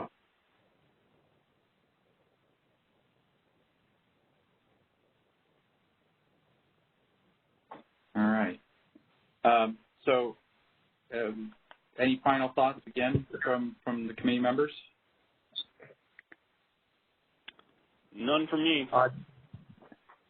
This is Ben. I don't know if you can hear me, but the last comment, and I didn't catch the stakeholder's name, but I'm very much in agreement with how this might be used and to gain some insights on the cost improving reliability, what the reliability of the system was in some historical year as a baseline. So at any rate, let me ask a question on that front, if I may. Yeah. Because we've heard this from a couple of folks now, and again, I'm running a little bit confused on kind of the goals, hopes, dreams, and aspirations of RA. If we're running the baselines on everything's that's out there, but we don't have, how do we make that then connection to and this is what we need to procure out of it to reach a certain standard? I'm trying to get my head around, if, to Noah's point earlier, we have a fleet of resources out there to CPM and trying to then figure out, because we've got a lot of resources to CPM, RA does it need to have a comparable level of reliability, or does it differ if the solution is CPM versus shed load? And if so, why do we distinguish between that in that planning standard for making sure we've got sufficient capacity available? Well, I think, Carl, Chris and I think it was Chris Devon who was the stakeholder, and thanks, Chris. I think what we're suggesting is that looking at historical levels of these indices when we simulate historical systems gives us an idea of what levels were acceptable and not, at least under past standards. As RA or all resources there? Well, okay. Because the reason I ask is we did the baseline of RA under kind of, what the system looked like. Again, it's not precise. We get that. It's an estimate. But we did do that baseline for what RA gave us. And then the question, I think the next question, the supplemental question is, if the question is what reliability do you want from RA, because that's the question we're asking, help me understand the incremental benefit of expanding to a baseline to include everything, even beyond kind of what an RA fleet or RA showing would require. Well, I guess it depends on what's available elsewhere. I mean, if everybody was, if you're right on the margin, you have just about the right amount, at least consistent with historical RA standards, and everybody else is also tight, the value of having some more will be greater than if you're at that level, but everybody else has excess capacity that you could then, there's a lot of non-RA or a lot of stuff that could be imported that would be really cheap. It would then be less valuable because the consequence of deficiency would be you would very much just rely on non-RA and other resources. But then there's an assumption behind what you're saying there.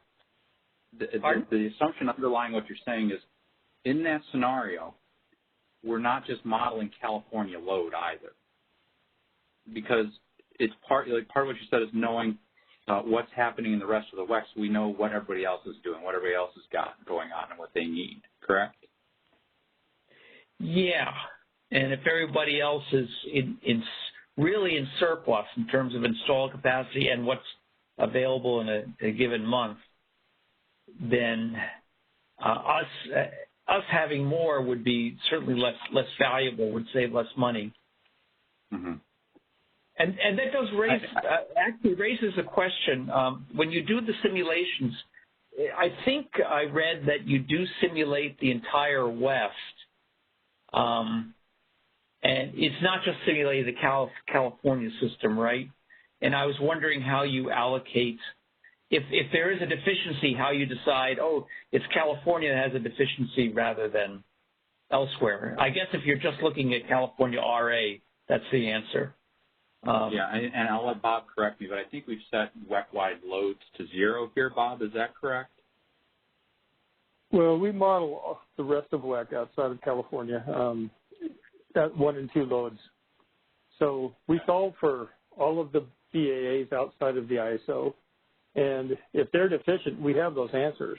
And typically they're not. We have seen CFE be deficient in certain summer assessment studies in the past. That's the only one we've ever seen actually go deficient. Okay. Yeah, I'm sorry. That was a digression.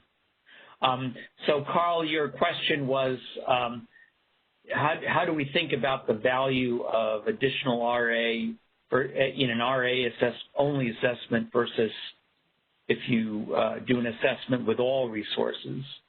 What's the value of avoiding deficiency? Was that basically the question? It was, if the exercise that we're undertaking is trying to determine what level of reliability we want RA to provide, again, looking endogenously, we're not trying to figure out, what else is out there. We want RA to provide a certain standard of reliability. And again, I'm not saying what it is or should be. I'm simply saying if that's what we want to do, we look at the probabilities of what RA provides us with, and then what's the incremental benefit of saying, and the system can, I guess if the system can achieve this, maybe I can see some benefit, but again, if the focus is RA should do this, and I'm struggling with the idea of adding the rest of the WEC to say there's enough capacity in the WEC such that, we can get free capacity, and so why bother actually planning? That's called leaning, of course, in the long term. Thank you. And that's, that shows at least the conceptual desirability of a more regional approach to all these issues, which of course we talked about several years ago in this very same forum. That talking about RA in a subsystem when it's not clear what the rules would be and how shortages would be allocated if there's a west-wide shortage is an exercise, maybe not in futility, but it's you've got to make, you're making assumptions you either realize or you don't realize that could be driving the whole analysis then. Well, at a minimum, then what I guess I can offer is it isn't necessarily a matter of leaning. If you're just talking about you have uncorrelated loads across the West and taking account of the fact that it's not hot everywhere all the time, but also recognizing that sometimes it really is hot and trying to take account of that, that's not necessarily leaning, that's just recognizing diversity in loads, and that the Pacific Northwest knows that they're going to be able to import from other areas in the winter because other areas aren't going to have the same peak. So, there is an option of modeling a broader region, but you have to analyze, to what extent are your peaks going to be aligned, and they certainly were aligned to the desert Southwest this summer, and that might be, as they have more and more solar and less coal, you might find that they are more and more short at the same time that CAISO is. So you have to, so on the one hand, I think you can look at the other resources, but you also have to think about,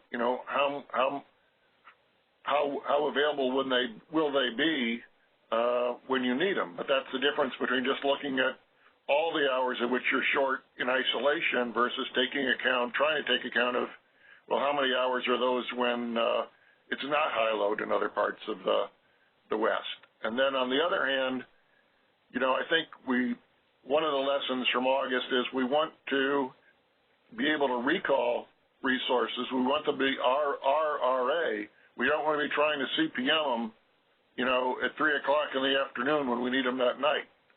We want to have them designated as RRA so we have the right to recall them. So there's a balance, too, of not relying on, you could think of these month-ahead studies as maybe saying, we need to go out and get some people to be RRA because we might need to recall them. It's too tight. Thanks, Scott. So I absolutely agree that resource diversity, load diversity, and diversity of outages, you have outages in some of your thermal units, but somebody else might not. That coordination and transmission interconnections means that everybody can have a lower reserve margin and maintain a given LOLP standard or whatever. That's absolutely true. I think what I meant by leaning was saying, well, since we can count on there being resources a lot of the time elsewhere, that we can lower our standard without coordinating that with what else is going on in the West and what other folks are using for their reliability standards is that might be a situation where people are trying to get away with leaning on others consistently. Sort of to correctly account for the value of load and resource diversity in terms of improving reliability and lowering the need for reserves, that's something that does need to be coordinated on a regional basis.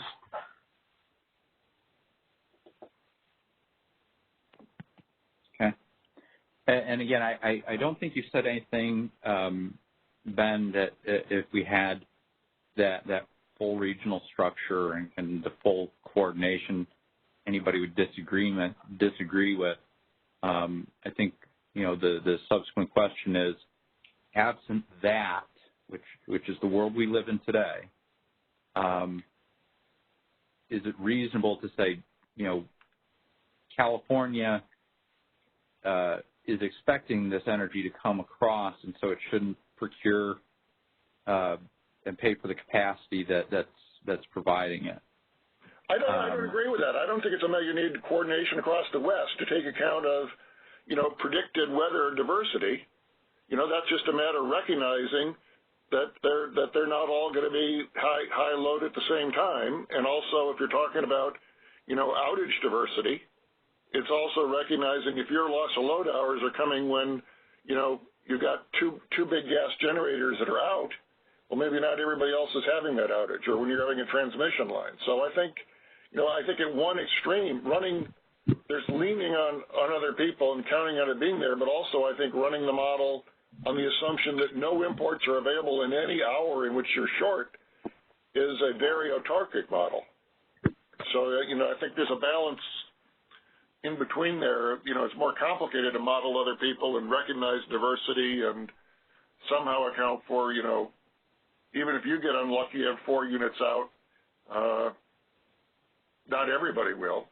I mean, if PJM ran their models saying we have to get through every cold spell with our capacity with no possibility of any imports, it'd be a different model, because during the polar vortex, they were importing a lot from MISO.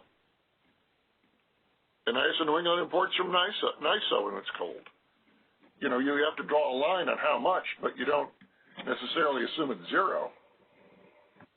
So to be clear, Scott, we did model imports up to the shown RA values, right? And so then the question you could argue, or the response you could argue is, and I think it's basically what I heard from other stakeholders is kind of the question of, is it reasonable to assume that if I see a deficiency of X during this time interval, which happens to be non-coincident with the Pacific Northwest peak, let's say that I'm fine hanging out at that without buying capacity to meet that because I have an expectation that there'll be economic energy. Well, but other ISOs actually model the region around them and set standards for how much, they can rely on other regions based on, the modeling of experience and tightness and so forth. So that's the other, you could do a broader model of, what is the probability of other people being short of generation due to outages as you are? Or maybe you treat your simulation different if your shortage is due to outages as opposed to, because your outages are not correlated with other people as opposed to maybe the heat is. Mm-hmm. Okay. All right. Well, thanks, Scott.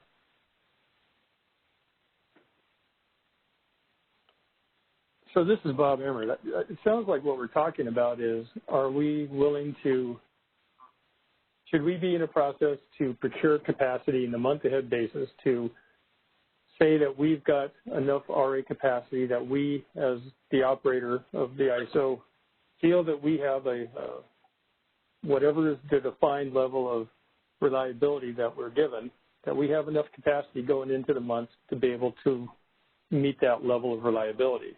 Or do we wait and know that we may be deficient, but let's put our hopes in that there's enough diversity of loads and so forth that we will, if we need to, we'll CPM in the day of process or day ahead process rather than the month ahead process. Because this whole discussion is about, or this proposal is about, let's set this up to where we go into a month where we feel we have a certain level of reliability tied up to the resources that are procured versus waiting until something may or may not happen. Right, but that's the question is when you're analyzing what your loss, your load or reserve shortage is, you're making the assumption that there's absolutely never any help. So you have I don't think we're making that assumption. I think what we're saying is we are just tying it up so that we are guaranteeing that we have enough capacity to meet this level of reliability rather than waiting for it and assuming it's there.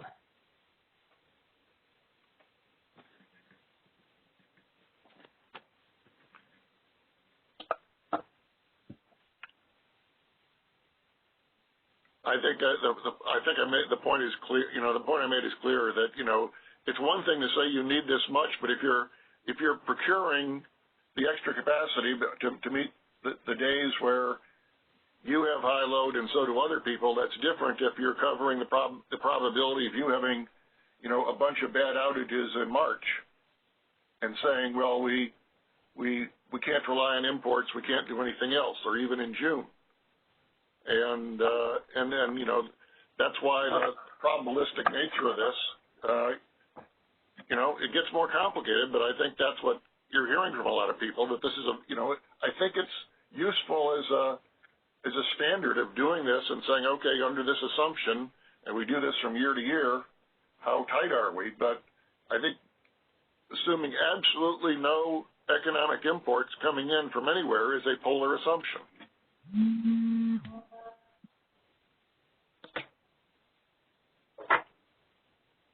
Okay. Thanks for that, Scott.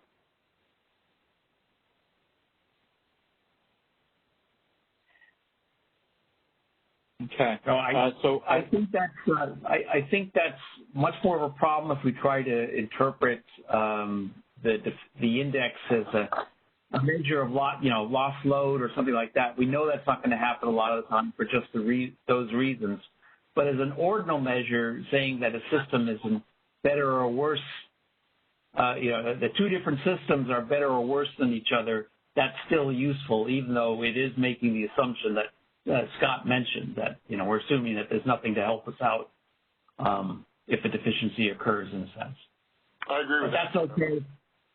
That's okay for an ordinal index.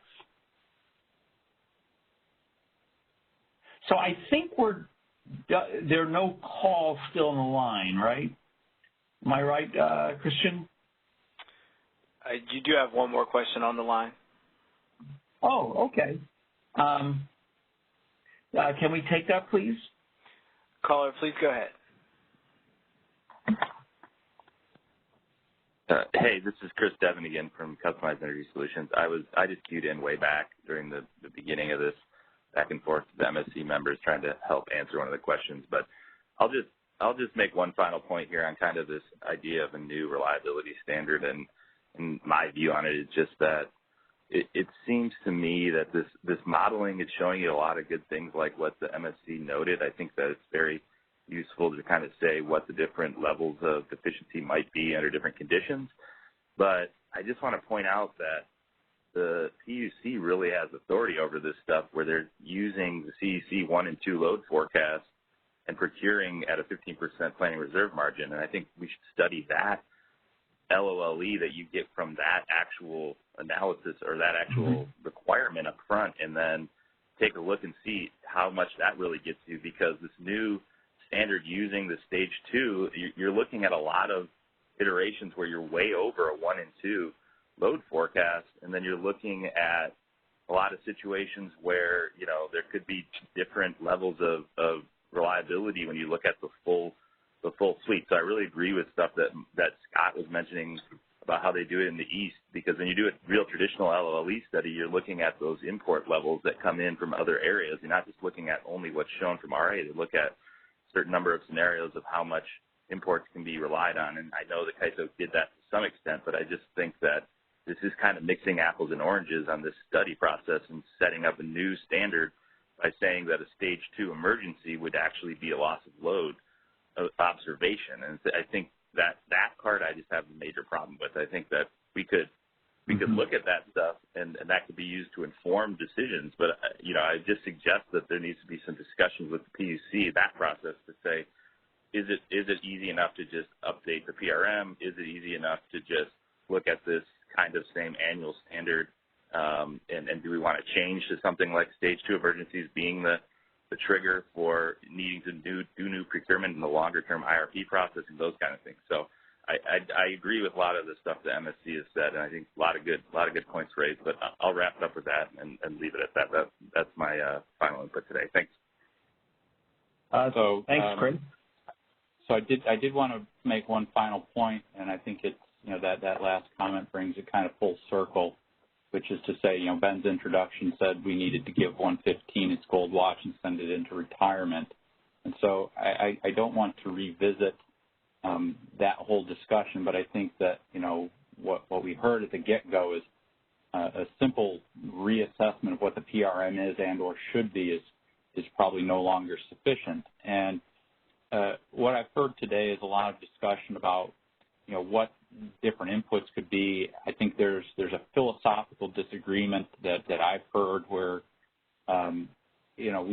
don't have to call it a loss of load expectation, but the probability of deficiency at a stage 2 is something that you can dispute, but this is where the ISO is defining that probability. And, we've got the data that we can probably dig a bit deeper into saying, we're going to start shedding load at 3%, or I think before 3% anyhow. I mean, we were doing it this past year. And so we can start looking at that data. But again, we're not looking to plan at high levels of probability to stage 2. I think that just raises some serious questions. So I do appreciate the perspective that others have offered about what other resources are out there. Our goal and efforts today were to work with the program that we have as our first line of defense to providing reliability, to make sure that we understand how much it's providing us. And that was really the goal, and to then ask the question of, is that the amount we want from it? So we were really trying to draw those lines there, and again, we defined that at stage 2. Others can disagree with that. We understand the disagreement, but again, that is the definition that the ISO has proposed here. So with that, I think we were due to wrap up at 4:30, if I'm not mistaken, and so I don't want to run us long unless I am mistaken. I wanted to kick it back to you, Ben, to perhaps conversation on thoughts and wrap up. Great. Well, thanks everybody for staying late on a Friday. I don't have anything additional to add here except that these are important and fascinating issues. Looking forward to our meeting, next meeting, which will be December 11th on Friday, where we'll be talking about some other RA issues such as UCAP. So that means we'll get the pleasure of Carl's melodious voice again at that time. And looking forward to interacting with, this is a remarkable set of expertise we have among the stakeholders and staff here, and I thoroughly enjoy talking about these issues.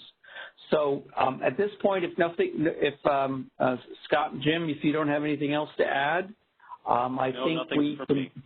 Not for me. Okay. I think, Christian, we can then sign off, and thanks everybody for joining us this afternoon. That concludes our conference. Thank you for using Event Services, and you may now disconnect.